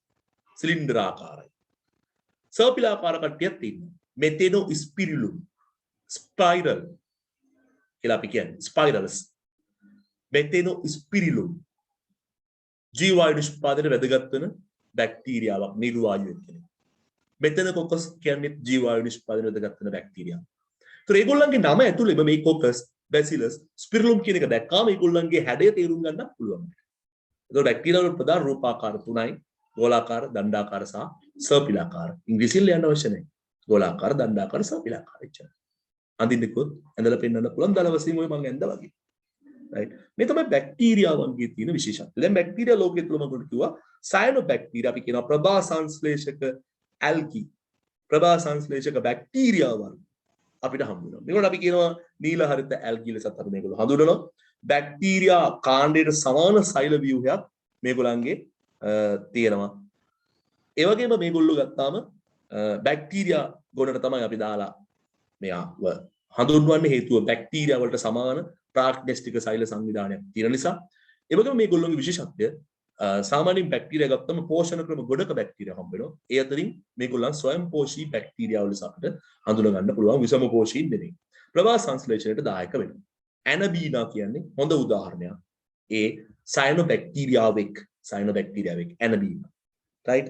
එතකොට මේ අපි කතා කරන්නේ මේ සුද්ධ ජීවීන් සම්බන්ධව. දැන් මේ සුද්ධ ජීවි විද්‍යාව ගැන කතා කරනකොට තව වැදගත් කාරණයක් අපි මෙතනදී කියන්න ඕන. මේ සුද්ධ ජීවීන්ගේ නම් අපි ලියනකොට ඒ සඳහා තියෙනවා නිවැරදි විද්‍යානුකූල නාමකරණයක්. සුදු ජීවීන්ගේ නම පටන් ගන්නකොට කැපිටල් අක්ෂරයෙන් පටන් ගන්නවා. තේරෙනවද? ඉංග්‍රීසියෙන් ලියන්නත් ඕන. සිංහලෙන් ලියන්න බෑ. ඉංග්‍රීසි අකුරු වරදින්නත් බෑ. ඒ වගේම ටයිප් කරනවා නම් bold and italic. ඒ කියන්නේ අතරකම italic කරන්න. bold කරලා italic කරන්න. දැන් අපිට ලියනකොට අතෙන් ලියනකොට bold italic කරන්න තේරෙන්නේ නැහැ නේ. එහෙම කරන්න බෑනේ. නේද? යටින් ඉඳලා මේ sorry හැඩ කරන්න හැඩ අකුරු කියලා අපිට විශේෂයෙන් ලියන්න බෑ. සමහර කට්ටියක ලියනකොටම අකුර හැඩයි. හරිද? ඒ නිසා මේ සුදුරිවිගේ නාමයක් විද්‍යානුකූලව ලියනකොට අපි සිංහලෙන් සාමාන්‍ය ලියන්නේ ඉංග්‍රීසියෙන් ලියන්න ඕන. ඒ ලියනකොට ඉංග්‍රීසි කැපිටල් අක්ෂරයෙන් පටන්ගෙන ලියලා නම ලියලා නිවැරදි ස්පෙලිංස් පාවිච්චි කරලා නම ලියලා යටින් ඉරක් අඳින්න. යටින් ඉරක් අඳින්න. මම ඉදිරියට යනකොට අපි මේ සුදුජීවීන්ගේ උදාහරණ නම් භාවිත කරන අවස්ථාවෙදී මේක කියලා දෙන්නම් පැහැදිලි කරලා දැනට ඔළුවේ තියාගන්න සුදුජීවීන්ගේ නාමකරණයන් යටතේ ඉංග්‍රීසියෙන් ලියලා කැපිටල් අක්ෂරයෙන් පටන් ගන්න ඕන. යටින් ඉරක් අඳින්නත් අවශ්‍යයි. ඒගොල්ලෝ කල්පනා කරයි අම්මලා සර් කියන මේ අමුතු නම් කොහොමද අපි මතක තියන්නේ? ඉංග්‍රීසියෙන් වලින් නමක් ලියාගන්න, තමන්ගේ නම ලියාගන්න බැරි මම කොහොමද සුදුජීවීක නමක් ලියන්නේ? වගේ ප්‍රශ්නයක් එන්න පුළුවන්. ඔය ප්‍රශ්නේ එන්නේ නැහැ. හේතුව අපි මේක ගොඩක් තර්ක කරා පසුගිය විභාගවලදී අපේ ළමයිට දීලා තිබුණා අපි මාර්කින් ස්කීම් හදනකොට අපි මේ උතර කතා බහ කරමු. ඉතින් අපි එතනදී කතා කරගත්ත විශේෂ දෙයක් තමයි සුද්ධි අපි මේ තාක්ෂණික ළමයෙකුට බයොලොජි මට්ටමින් අපි මේ සුද්ධි ජීව විද්‍යාව උගන්වන්නෙත් නැහැ බලාපොරොත්තු වෙන්නෙත් නැහැ. බයොලොජිස්ට් කෙනෙක් නෙමෙයි මේ ටෙක්නොලොජිස්ට් කෙනෙක්. ටෙක්නොලොජිස්ට් කෙනෙකුට සුදු ජීවියෙක්ගේ නම දැනගත්තා නැති කියා ගන්න. ඒක හරියට ලියන්න ඕන විදිහ දැනගත්ත අත්‍යවශ්‍ය නැහැ. නමුත් ඉතින් ටිකක් සයන්ස් ඉගෙනගෙන යන නිසා දැනගත්තද කමක් නැහැ. ඒ නිසා අපි උගන්වනවා. සහ අපි කියලා දෙනවා. නමුත් විභාගෙදී ගොඩක් වෙලාවට සුදු ජීවීන්ගේ නන් ලිස්ට් එක දෙනවා. තෝරලා ලියන්න තමයි අවස්ථාව උදා වුනේ. ඒතර සුදුසු එක තෝරනකොට ඉතින් ඉංග්‍රීසියෙන් නන් ලිස්ට් එක තියෙනවා නම් නිවැරදි ටෙක්නික් එක පාවිච්චි කරලා ඒක නැවත කොපි කරන එක නැත්නම් කොපි රයිට් කරන එක නැත්නම් අරගෙන බලාගෙන ලියන එක අපිට කරන්න පුළුවන් දෙයක්. ටෙක්නික් එක තමයි දැනගන්න ඉන්නේ. ඉංග්‍රීසි කැපිටල් අක්ෂරයෙන් පටන් ගන්න ඕන. අර ඉංග්‍රීසි අකුරු ටික ලියලා යටින් අනිවාර්යෙන් ඉරක් අඳින්න. එහෙම නැත්නම් අපි ලකුණු දෙන්නේ නැති තත්යකටපත් වෙනවා. ඒ වගේම ඔය අපි සාමාන්‍යයෙන් ඔය දැන් සැක්‍රොමයිසර් සර්වේසිය ඊස්ට් නේ බේකිරි ඊස්ට්. හැබැයි අපි ඔය කාට ඊස්ට් කියලා අපි කියන්නේ. ඒක නිකන් හරියට අපි නිකන් ගෙදරට පාවිච්චි කරන නමක් වගේ. ඊස්ට් කියන්නේ විද්‍යාත්මක නාමය නෙමෙයි යාගේ. සැක්‍රොමයිසර් සර්වේසිය කියන එක තමයි යාගේ විද්‍යාත්මක නාමය වෙන්නේ බේකිරි ඊස්ට් වල. එතකොට ඒක අපි බලාපොරොත්තු වෙනවා ඊස්ට් කියලා ලියනවා නම් අපි ලකුණු දෙන්න උත්සාහ කරනවා. ඒත් ඇත්තටම ලකුණු දෙන්න අපි ගිය අවුරුදු වල ලකුණු දුන්නා. ඊස්ට් කියලා ලිව්වට. හේතුව ළමයි ඉතින් නිකන් සමහර සිංහලෙන්ම ලියනවා ඊස්ට් කියලා. ළමයා දන්නවනේ මේ අදහස. දැන් බේකිරි කර්මාන්තයේදී වැදගත් වෙන දිලීරේ. ඊස්ට් කියලා නිකන් ලියනවා. සැක්‍රොමයිසර් සර්වේසිය කියලා ලියන්නේ ගියාම අනිවාර්යෙන් ඕකේ ස්පෙලිංස් වරද්ද ගන්න. හරිද? ඒ නිසා සිංහලෙන් ලියන්න තිබුණා. ඉංග්‍රීසියෙන් ලියන්න තිබුණා. අපි එවැනි අවස්ථා ලකුණු දෙන්න තීරණය කළා තියෙනවා. රයිට්? එසේ එක එච්චර ලොකුවට හිතන්න එපා. ඔයගලන්ට හානි කරන විදිහට ඉංග්‍රීසි අක්ෂරයක් බැරි හින්දා තාක්ෂණ වේදී ලකුණු අඩු වෙන ආකාරයේ ප්‍රශ්න හදන්නේ නැහැ පේපර් එකේ අපි. රයිට්? හොඳයි. ඒවත් මතක් කරමින් අපි බැක්ටීරියා සම්බන්ධව පොඩි සරල විස්තරයක් කතා කරමු.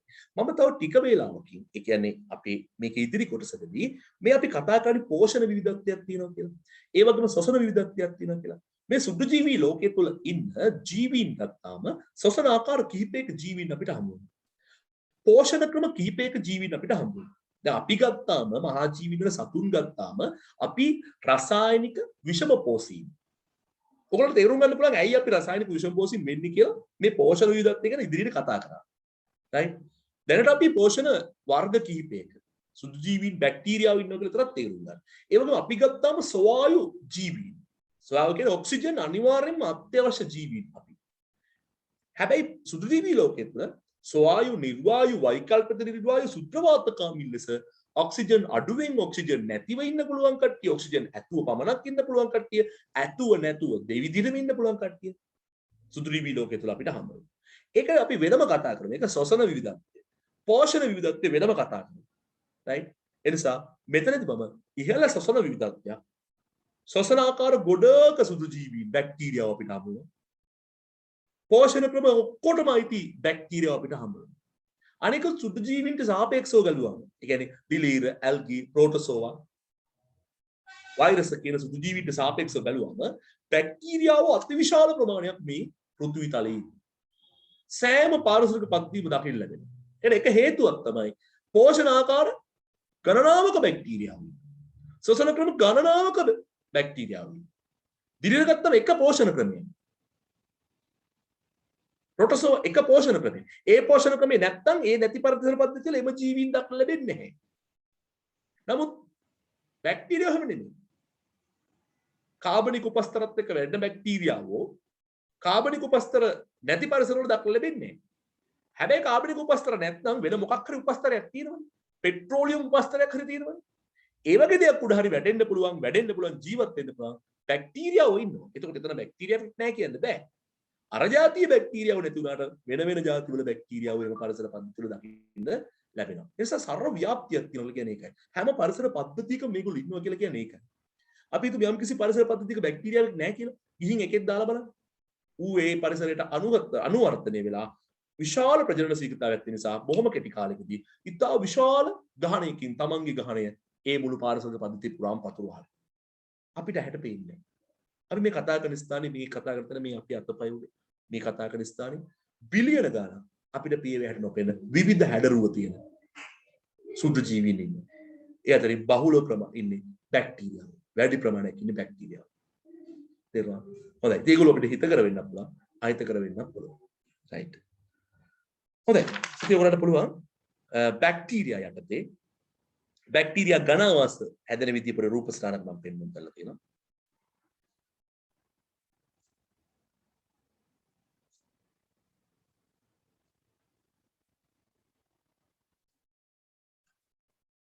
right බැක්ටීරියා වල ලක්ෂණ සාකච්ඡා කරන්න කලින් අපි බැක්ටීරියා සෛලයක අන්තර්ගත කොටස් නම් කරලා ඉමු. මතක තියාගන්න පේපර් එකට මේස් රූපේ දීලා නම් කරන්න කිව්වොත් නම් කරන්න පුළුවන්. බැක්ටීරියා නාමකරණය සෛලයක නාමකරණය අහනවා. නම් කරන්න බලන්න.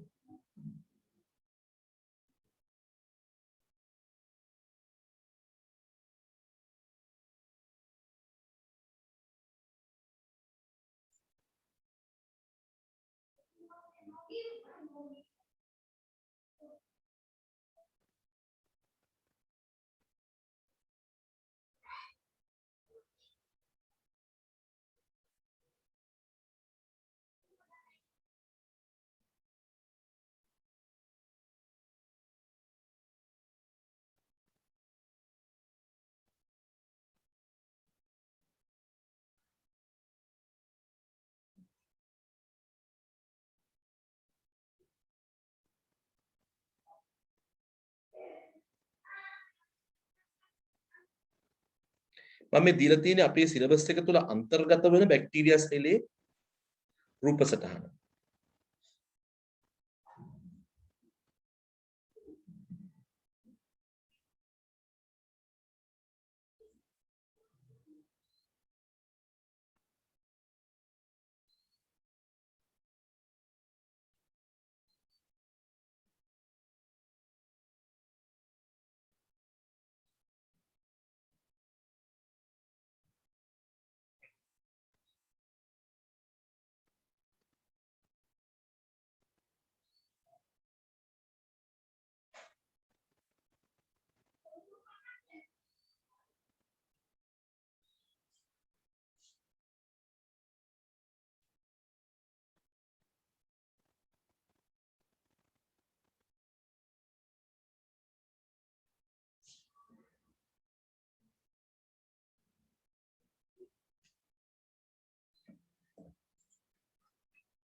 හොඳයි. ඊළඟට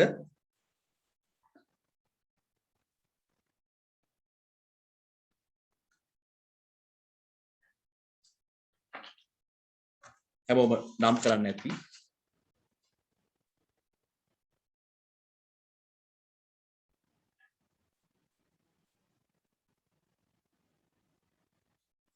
බැක්ටීරියා සම්බන්ධව ඊළඟට මේ අපිට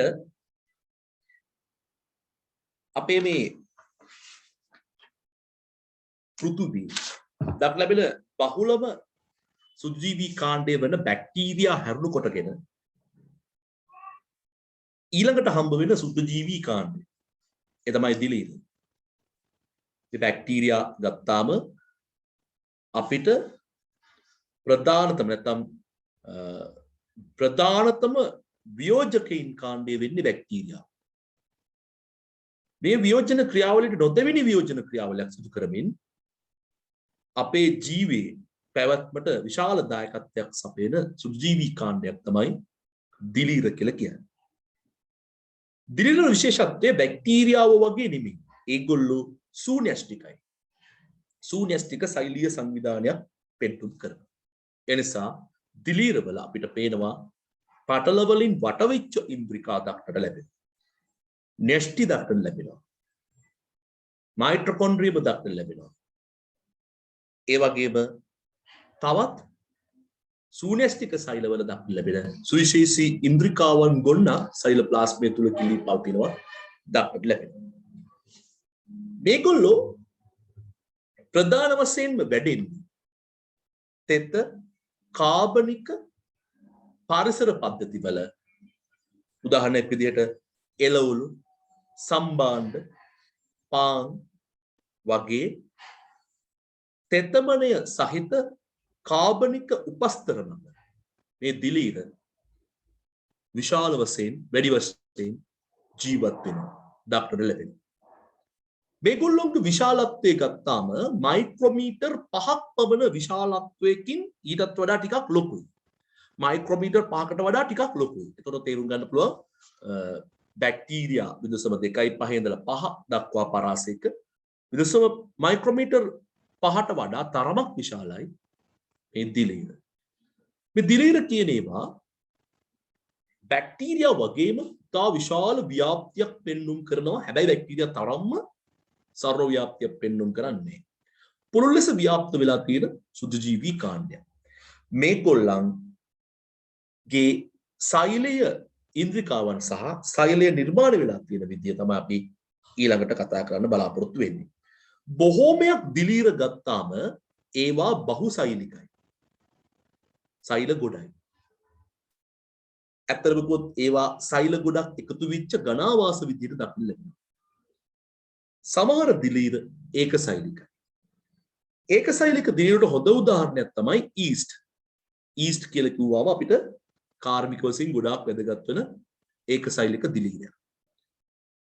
ඒ වගේම ඔය අපේ සමේ හැදෙන හොරි, දද, කෘෂ්ණ ඒ වගේම ප්‍රීති කසාන තියෙන අර කහ කහ ඉන්නකොට පොඩි ජොලියක් තියෙන ඒවා. ඉකිලියාසිත ගොඩක් වෙලාට තෙතමනේ සහිත කාබනික පරිසරවල මේ දිලීර වර්ග වැඩි වශයෙන් වර්ධනය වෙනවා.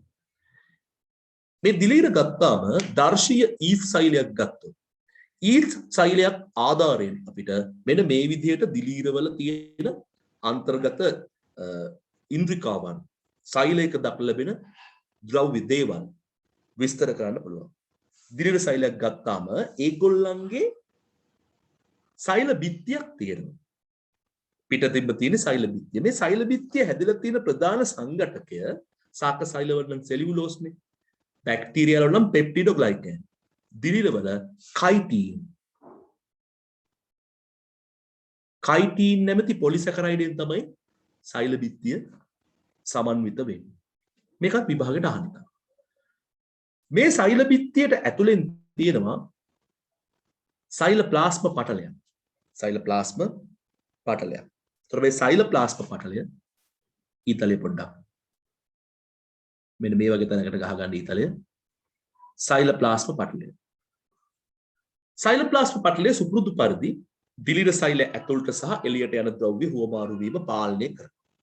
සෛලප්ලාස්ම පටලයට ඇතුලේ තියෙනවා සෛලප්ලාස්මය. සෛලප්ලාස්මය. සෛලප්ලාස්මය සුපුරුදු පරිදි දිලීර සෛලවල තියෙන ඉන්ද්‍රිකාවන් ටික රඳවා තබා ගැනීමට දායක වෙනවා. සෛලප්ලාස්මය තුල අපිට දක්නට ලැබෙනවා න්‍යෂ්ටිය. මේක පාටල දෙකකින් වටවිච්ච ඉන්ද්‍රියක් සෛලය කළමනාකරණය කිරීමට දායක වෙනවා. මේ න්‍යෂ්ටිය තුල තමයි දිලීරවල ප්‍රවේණික ද්‍රව්‍ය අන්තර්ගත වෙන්නේ. එතකොට මේක අර ප්‍රාග්න්‍යෂ්ටික සෛලයක් වගේ නෙමෙයි සූන්‍යෂ්ටික නිසා පාටල වලින් වටවිච්ච සූන්‍යෂ්ටික සෛලයක දක්වන ලැබෙන ගති ලක්ෂණ වලින් සමන්විත ඉන්ද්‍රිකාවන් මෙවැනි සෛලයක දක්නට ලැබෙනවා. ඒ වගේම මේ න්‍යෂ්ටිය වටා අපිට හමු වෙනවා අන්තස්ප්ලාස්මීය ජාලිකා. මේ අතර සිනිඳු අන්තස්ප්ලාස්මීය ජාලිකා මෙන්ම රළු අන්තස්ප්ලාස්මීය ජාලිකාත් අපිට හමු වෙනවා. ඒ වගේම මයිටොකොන්ඩ්‍රියම ජව පොලක් විදිහට කීපයක් වුණත් තියෙන්න පුළුවන්. ජව පොලක් විදිහට මයිටොකොන්ඩ්‍රියම තියෙනවා. දිලීර සූන්‍යෂ්ටික නිසා ගැටලුවක් නැහැ ඒක. ගොල්ගි දේහ දකින්න ලැබෙනවා. ගොල්ගි දේහ සුපුරුදු කෘත්‍ය ඉටු කරනවා ශරීරයට අවශ්‍ය කරන ක්‍රියාවලින් සඳහා. ඒ වගේම රික්තක දක්නට ලැබෙනවා රික්තකයක් විසින් ඉටු කරන කාර්යභාරය ඔයගොල්ලෝ මේ වෙනකොට දන්නවා. ඒ වගේම ඔකට පේනවා ඇති සෛලය පුරා විසිරලා තියෙන විශාල රයිබෝසෝම ප්‍රමාණයක් ලැබෙනවා. මේ රයිබෝසෝම ගත්තාම අපි දන්නවා ශූන්‍යෂ්ටික සෛල තියෙන රයිබෝසෝම 80S ආකාරයේ රයිබෝසෝම 80S ආකාරයේ රයිබෝසෝම ටිකක් ප්‍රමාණයෙන් විශාලයි. මෙන්න මේ විදිහට ශූන්‍යෂ්ටික දිලීර සෛලයක ඒක සෛලිකයි දිලීර සෛලයක අභ්‍යන්තර සෛලීය ඉන්ද්‍රිකාවන් ටික අපිට නම් කර දක්වන්න පුළුවන්.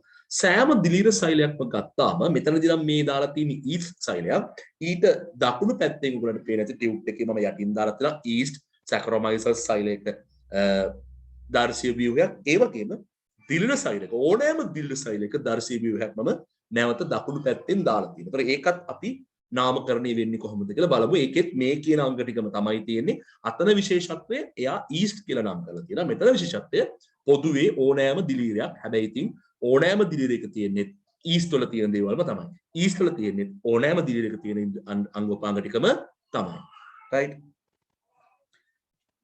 දිලීරවල සංචිත ආහාරය බැක්ටීරියා වල වගේම ග්ලයිකෝජන්. දිලීරවල තියෙන විශේෂත්වයක්. මොකක්ද මේ විශේෂත්වය? ඒ විශේෂත්වය තමයි දිලීර ගත්තාම දැන් මේ තියෙන දර්ශීය දිලීර සෛලයක ව්‍යුහය ඔයගලන්ට පේන තියෙන එළියෙම තියෙන සෛල බිත්තිය ඒ වගේම සෛල බිත්තියට ඇතුලෙන් තියෙන සෛල ප්ලාස්ම පටලය රික්තක තියෙනවා නෙස්ටියක් දක්වලා ලැබෙනවා රයිබෝසෝම තියෙනවා 80S ආකාරයේ ගොල්ගි දේහ තියෙනවා මයිටොකොන්ඩ්‍රියම දක්නට ලැබෙනවා. ඉතින් මේ තියෙන්නේ දර්ශීය දිලීර සෛලයක ව්‍යුහය. ඊළඟට මට කියන්න ඕන කරනවා මෙන්න මෙහෙම දෙයක්. මේ දිලීර ගත්තම මම කියවනේ ඒක සෛලික මෙන්න බහුසෛලික දිලීර අපිට හමු වෙනවා කියලා. මේ දිලීර ගත්තාම මේගොල්ලන් මෙන්න මේ විදිහට බහුසෛලික දිලීර අපිට හමු වෙනවා. මේ බහුසෛලික දිලීර ගත්තාම මේවා සියුම් අතු බෙදුණු නාලාකාර සූත්‍රිකාකාර ස්වභාවයක් පෙන්눔 කරනවා. බහුසෛලික දිලීර අතු බෙදුණු සියුම් නාලාකාර සූත්‍රිකා ලෙස දිස් වෙනවා. මේ දිලීර නැත්නම් මේ නාලාකාර සූත්‍රිකා වලට අපි කියනවා දිලීර සූත්‍රිකා, දිලීර ජාල, දිලීර සූත්‍රිකා, දිලීර ජාල, එහෙම නැත්නම් මයිසීලියම කියලා අපි මේක හඳුන්වනවා. මයිසීලියම බහුසෛලික දිලීර ගත්තාම ඒවට අපි කියනවා දිලීර ජාලයක්, දිලීර සූත්‍රිකාවක්. මොකද ඒවා නිකන් තියෙන්නේ නිකන් නාලාකාර නිකන් නූඩල්ස් ගොඩක් වගේ.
රයිට් කරන්ට් එක ගිහින් ආවා. ඒ නිසා තමයි ගැටලුවක් මතුනේ. අපි තව චුට්ටක් තියෙනවා මේ කොටස කරලම අද දවසේ වැඩ අවසන් කරමු. මම කියාගෙන ආවේ දිලීර ගත්තාම දිලීර අපිට හම්බ වෙනවා ඒකසෛලික දිලීර වගේම අපිට හම්බ වෙනවා බහුසෛලික දිලීර. මේ බහුසෛලික දිලීර ගත්තාම ඒවා නාලාකාර දේහයක් සහිත දිලීර සූත්‍රිකා ලෙස අපිට හමු වෙනවා. මේ දිලීර සූත්‍රිකා වලට අපි කියනවා මයිසීලියම එමත් නැත්නම් දිලීර ජාල කියලා අපි මේවා හඳුන්වනවා. මේ දිලීර ජාල නැත්නම් දිලීර සූත්‍රිකා ආකාර දෙකකට අපිට වෙන් කරන්න පුළුවන්. right ඒකසෛලික දිලීර තියෙනවා බහුසෛලික දිලීර තියෙනවා. එතකොට ඒකසෛලික දිලීරට අපි කතා කරන්නේ සැකරොමයිසස් එහෙම නැත්නම් ඊස්ට් සම්බන්ධව. බහුසෛලික දිලීර ගත්තාම ඒවට අපි කියනවා ආවාර සහිත දිලීර අපිට හම්බ වෙනවා. ආවාර රහිත දිලීර අපිට හම්බ වෙනවා. ආවාර සහිත දිලීර තමයි ඇස්පර්ජිලස් ඒ වගේම ඇගරිකස් කියලා කියන්නේ හතු. ආවාර රහිත මියුකස් සහ රිසෝපස් මියුකස් සහ රයිසෝපස් නැත්නම් රිසෝපස් කියලා අපිට කියන්නත් පුළුවන්. මේ ආවාර සහිත කියන්නේ මොකක්ද? සාවාර සූත්‍රිකා සහ නිර්වාර සූත්‍රිකා ලෙස අපි මේක හඳුන්වනවා. සාවාර සූත්‍රිකාකාර දිලීර කියලා කියන්නේ දිලීර සූත්‍රිකාවල හරස් බිත්ති තියෙනවා නම් ඒවට අපි කියනවා සාවාර සූත්‍රිකා කියලා අපි හඳුන්වනවා. හරස් බිත්ති කියන්නේ ආවාර සහිත ඒ කියන්නේ මෙන්න මේ වගේ ඔය පේන ඇති මේ දිලීර සූත්‍රිකාවක් මේ තියෙන්නේ නාලයක් වගේ මේකේ මේ බිත්ති තියෙනවා මෙතන මේ මෙහෙම බිත්ති තියෙනවා මෙන්න මේ විදිහට නාලාකාර දිලීර ජාල ගත්තාම ඔහම මේ වගේ හරස් බිත්ති මෙහෙම තියෙනවා වෙන් වෙලා තියෙනවා. එතන මේ තියෙන එක සෛලයක්. සෛල ගොඩක් නෙමේ එක සෛලයක් තව සෛලයක් සෛල ගොඩක්. එහෙම සෛල ගොඩක් තියෙනකොට මේ සෛල අතර තියෙන සෛල බිත්තිය පේන්න තියෙනවා. දිලීර ජාල අපිට හමු වෙනවා.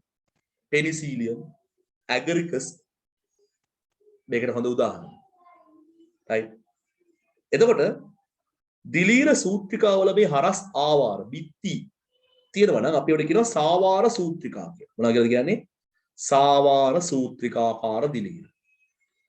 ඒ වගේම දිලීර සූත්‍රිකාවල හරස් බිත්ති නැති ආකාර අපිට හමු වෙනවා. ඒ කියන්නේ මොන වගේවද? මේවා හරස් බිත්ති නැහැ. දිලීර ජාලයක් තමයි මෙහෙම මේ. ඔන්න ඔහම.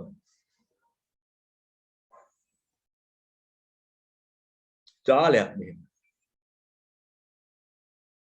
හැබැයි හරස් බිත්ති නැහැ. මෙහෙම වෙන්වීමක් පෙන්눔 කරන්නේ නැහැ. එතකොට අර න්‍යෂ්ටි ටික හැමතැනම තියෙනවා වගේ. දැන් සෛලේ පේනවා නම් න්‍යෂ්ටි එක සෛලයකට එකක් වගේ පේනවනේ. මේ එකක් ගත්තම සෛල බිත්තිය තියෙනවා. සෛල ටික එකතු වෙලා ඒ සෛල එකතු වෙච්ච තැන් පේන්නේ නැහැ. බිත්ති පේන්නේ නැහැ. එක ගොන්නට තියෙනවා. right. මේකේ විශේෂත්වය හරස් ආවාර නැහැ. හරස් ආවාර නොමැති. අපි වල කියනවා නිර්වාර සූත්‍රිකා කියලා. නිර්වාර සූත්‍රිකාකාර දිලීර. right. එතකොට අපිට ඕන අපි අර ගැලීම් සටහනේ මෙන්න මෙහෙම එකක් සටහන් කරන්න පුළුවන්. මොකද්ද? ආවාර සහිත. ඒ කියන්නේ සාවාර සූත්‍රිකා.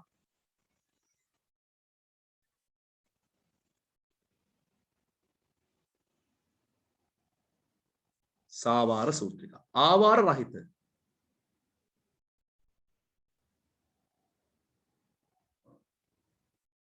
නිර්වාර සූත්‍රිකා. නිර්වාර සූත්‍රිකා. ඇස්පර්ජිලස්, ඇගරිකස් සාවාර සහිත ඒ වගේ මෙතන තව පෙනිසිලියම්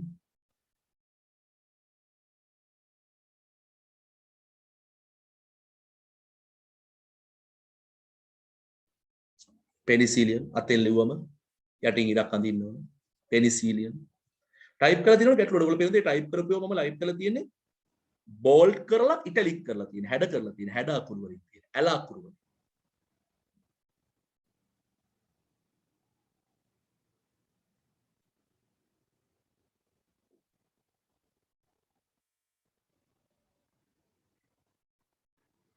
right. ඉතින් ඔය තමයි දිලීර සම්බන්ධව මට කතා කරන්න තියෙන දේවල්. ඒක දිලීර සම්බන්ධව දැන් අපිට පුළුවන් බැක්ටීරියා සහ දිලීර අතර තියෙන ප්‍රධාන වෙනස්කම් කතා කරන්න.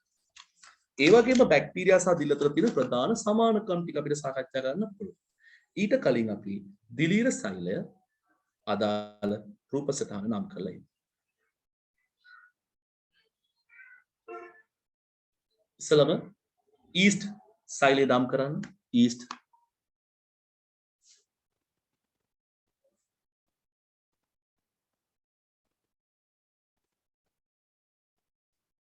ඊතලයක් දාන්න. ඒ ඊතලය මෙන්න මේ විදිහට දාතන ගොඩාක් හොඳයි.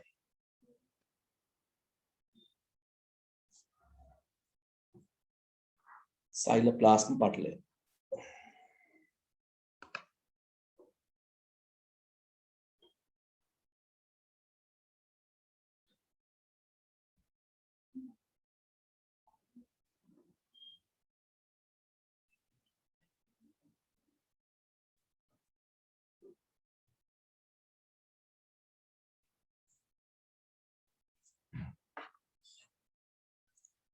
නම් කරලා ඉවර ඇති. අපි යනවා ඊළඟ රූපෙට.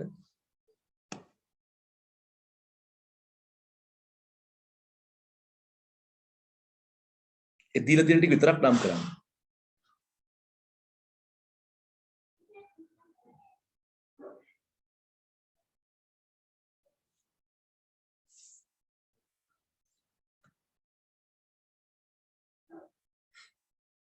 දාර්සිය ඕනෑම දිලිට සෛල එක view.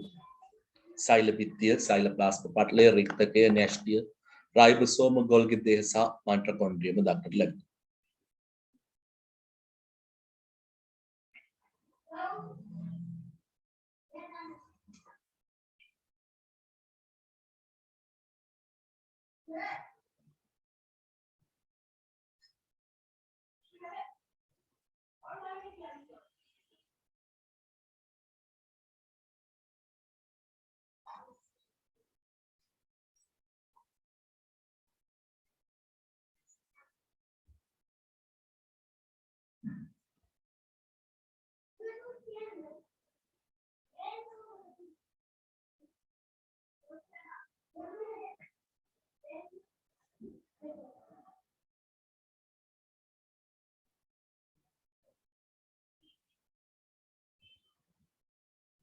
එකත් අපි නම් කළ ඉවර නම් බැක්ටීරියා සහ දිලි අතර වෙනස්කම් ඔයාලට පුළුවන් ටේබල් එක මෙන්න මේ විදිහට සකස් කරගන්න.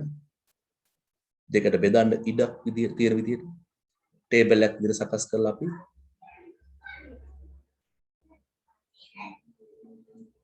මේ තියෙන පෙනිසිලියම් ඔයාලට පේන ඇති පෙනිසිලියම් කියන එක අතේ ඇඟිලි වගේ. මේ පුරුක් වගේ තමයි අර සෛල දෙක අතර තියෙන බිත්තිය. right පෙනිසිලියම්. ඒතර යා මොකද්ද? සාවාර සූත්‍රික. ඔයාලට පේන ඇති පුරුක. මෙන්න මේ තැන්වල මෙහෙම තියෙනවා. වෙන් වෙලා තියෙනවා. දිලිල ජාලයක් වෙන් වෙලා තියෙනවා. මේකට කියන්නේ මයිසීලියමක් කියලා. ඒ වගේම මේ මෙවුක දිහා බලන්න. එයාගේ එහෙම වෙන් වෙලා නැහැ මේ. බට වගේ තියෙනවා ඇතුලේ බිත්ති නැහැ. බිත්ති නැහැ. නිසා මියුක කියන එක නා නිර්වාර සූත්‍රිකා, පෙනිසිලියම් කියන එක නා සාවාර සූත්‍රිකා. බිත්ති තියෙන එක. දැන් බැක්ටීරියා සහ දිලිර අතර වෙනස්කම් මොනවද බලමු අපි ඉස්සෙල්ලා ලියන්න කලින්. බලන්න. බැක්ටීරියා ගත්තාම අපි කතා කරා පටල වලින් වට වූ න්‍යෂ්ටියක් නැත. න්‍යෂ්ටි තියනවද? න්‍යෂ්ටියක් නැහැ. නමුත් දිලිර වල අපි දැක්ක පටල දෙකකින් වටවිච්ච න්‍යෂ්ටියක් දක්නට ලැබෙනවා ශූන්‍යෂ්ටික නිසා. ඒ වගේම පටල වලින් වටවිච්ච ඉන්ද්‍රිකා කිසිවක් අපි ඉස්සෙල්ලා කිව්ව න්‍යෂ්ටිය ගැන. පටල වලින් වටවිච්ච ඉන්ද්‍රිකා කිසිවක් බැක්ටීරියා සෛලයක නැහැ. නමුත් දිලිර සෛල වල ඔයගොල්ලෝ දන්නවා මයිටොකොන්ඩ්‍රියම, ගොල්ගි දේහ, අන්තස්ප්ලාස්මික ජාලිකා වැනි පටලම ඉන්ද්‍රිකා දක්නට ලැබෙනවා. ඒක බැක්ටීරියා සහ දිලිර වල තියෙන ප්‍රධාන වෙනස්කමක් වෙයි. වෙනස්කම් දෙකක් දෙන්නම කිව්වා. තව එකක් දිහා බලන්න. සෛල බිත්තිය හැදිලා තියෙන්නේ බැක්ටීරියා ගත්තාම පෙප්ටිඩෝග්ලයිකෑන් තමයි වැඩිපුරම තියෙන්නේ. සෛල බිත්තියේ ප්‍රධාන සංඝටකය පෙප්ටිඩෝග්ලයිකෑන්. දිලිර ගත්තාම සෛල බිත්තියේ ප්‍රධාන සංඝටකය මොනවද? කයිටින්. දිලිර ගත්තාම සෛල බිත්තියේ ප්‍රධාන සංඝටකය කයිටින්. ඒතර මේ දෙකත් පැහැදිලි වෙනස්කමක් දිලිර සහ බැක්ටීරියා වල. ඒ වගේම බැක්ටීරියා වල රයිබෝසෝම තියෙනවා. හැබැයි තියෙන්නේ 70S ආකාරයේ රයිබෝසෝම. මෙයාගේ තියෙන්නේ 80S ආකාරයේ රයිබෝසෝම. එතකොට රයිබෝසෝම 70 එක තියෙන මේකේ තියෙන 80 කියන එක වෙනස්කම. පැහැදිලිද? ඒ වගේම බැක්ටීරියා සහ දිලිර වල තියෙන සමානකම් දිහා බලන්න.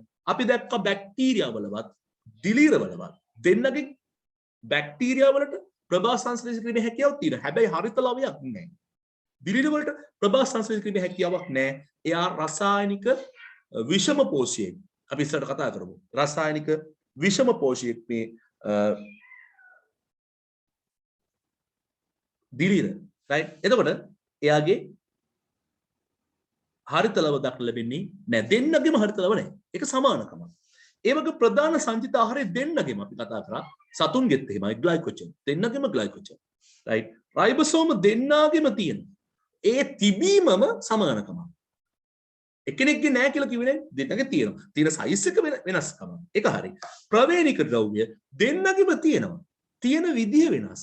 එක්කෙනෙක්ගේ නිකම්ම DNA රැහැනක් විතර සයිලෝප්ලාස්මය තුල ගිලී පවතිනවා. ප්‍රාග්න්‍යෂ්ටික නිසා. අනිත් එක්කෙනාගේ න්‍යෂ්ටිය තුල ආරක්ෂිතව පවතිනවා. සුන්‍යෂ්ටික නිසා. හැබැයි තියෙනවා. නෑ කියලා නෑ කොහෙවත්.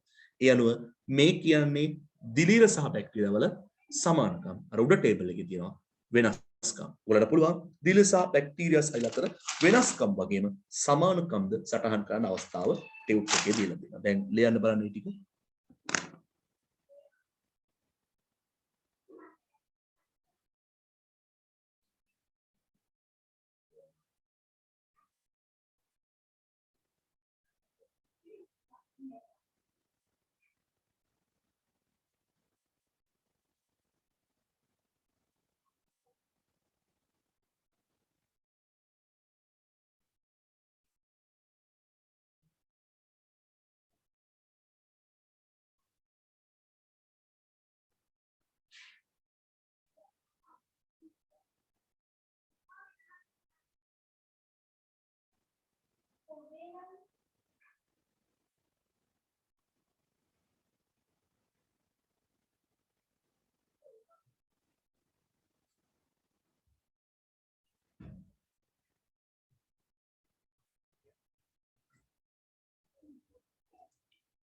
හොඳයි. ඉතින් මේ ටිකත් එක්ක බැක්ටීරියා සහ දිල්ග සම්බන්ධව සාකච්ඡාව මම මෙතනින් නතර වෙනවා. ඊට පස්සේ අපිට තවදුරටත් වැදගත් යන අපිට වැදගත්ම වෙන්නේ බැක්ටීරියා සහ දිල්ග. ප්‍රෝටෝසෝවා ඇල්ගී වෛරස් කියන්නේ තවත් සුදුදීවි කාණ්ඩ තුනක් තමයි. නමුත් අපේ මේ සිලබස් එක තුල අපි වැඩිපුරම සාකච්ඡා කරන්නේ බැක්ටීරියා සහ දිලිර මත පදනම් වෙච්ච කර්මාන්ත සහ ඒගොල්ලන්ගේ භාවිත. අරගොල්ලන් සම්බන්ධව දල හැඳින්වීමක් මම මෙතනදී භාවිතා කරනවා. පැහැදිලිද? එහෙනම් මෙතනින් අද දවසේ වෙන කටයුතු අවසන් වෙනවා. ඔයගොල්ලන්ට පුළුවන් මේ සමානකම් සහ අසමානකම් සටහන් කරගන්න. ඊට පස්සේ ටියුට් එක පොඩ්ඩක් කියවන්න. එතකොට මම මේ කිව්ව කතාව තවදුරටත් අද දවසේ කරේ අපි සුදු ජීවීන් කියන මාතෘකාව. ඒක ඇතුලේ දැන් පටන්ගෙන හිමින් කියවනින්න හොඳට අවබෝධ වෙයි. මොකක්ද අපි මේ කතා කරන්න උත්සාහ කරන්නේ. මේවා මතක තියාගන්න අවශ්‍යයි.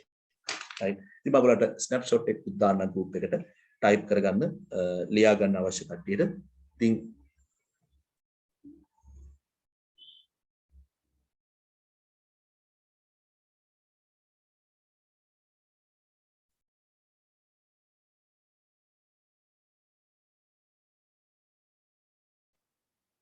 මගේ YouTube channel එක පොඩ්ඩක් ප්‍රවර්ධනය කර ගැනීම සඳහා උදව් කරන්න. යාළුවෝන්ගේ groups වලට දාලා subscribersලා ටිකක් එකතු කරලා දෙන්න.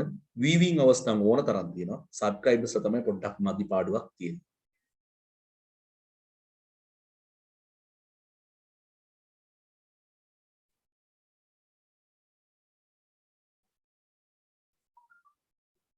right. එහෙනම් අද දවසේ වැඩ කටයුතු අවසන් වෙනවා. ආයිබෝන් හැම දිනකටම සුබ දවසක්.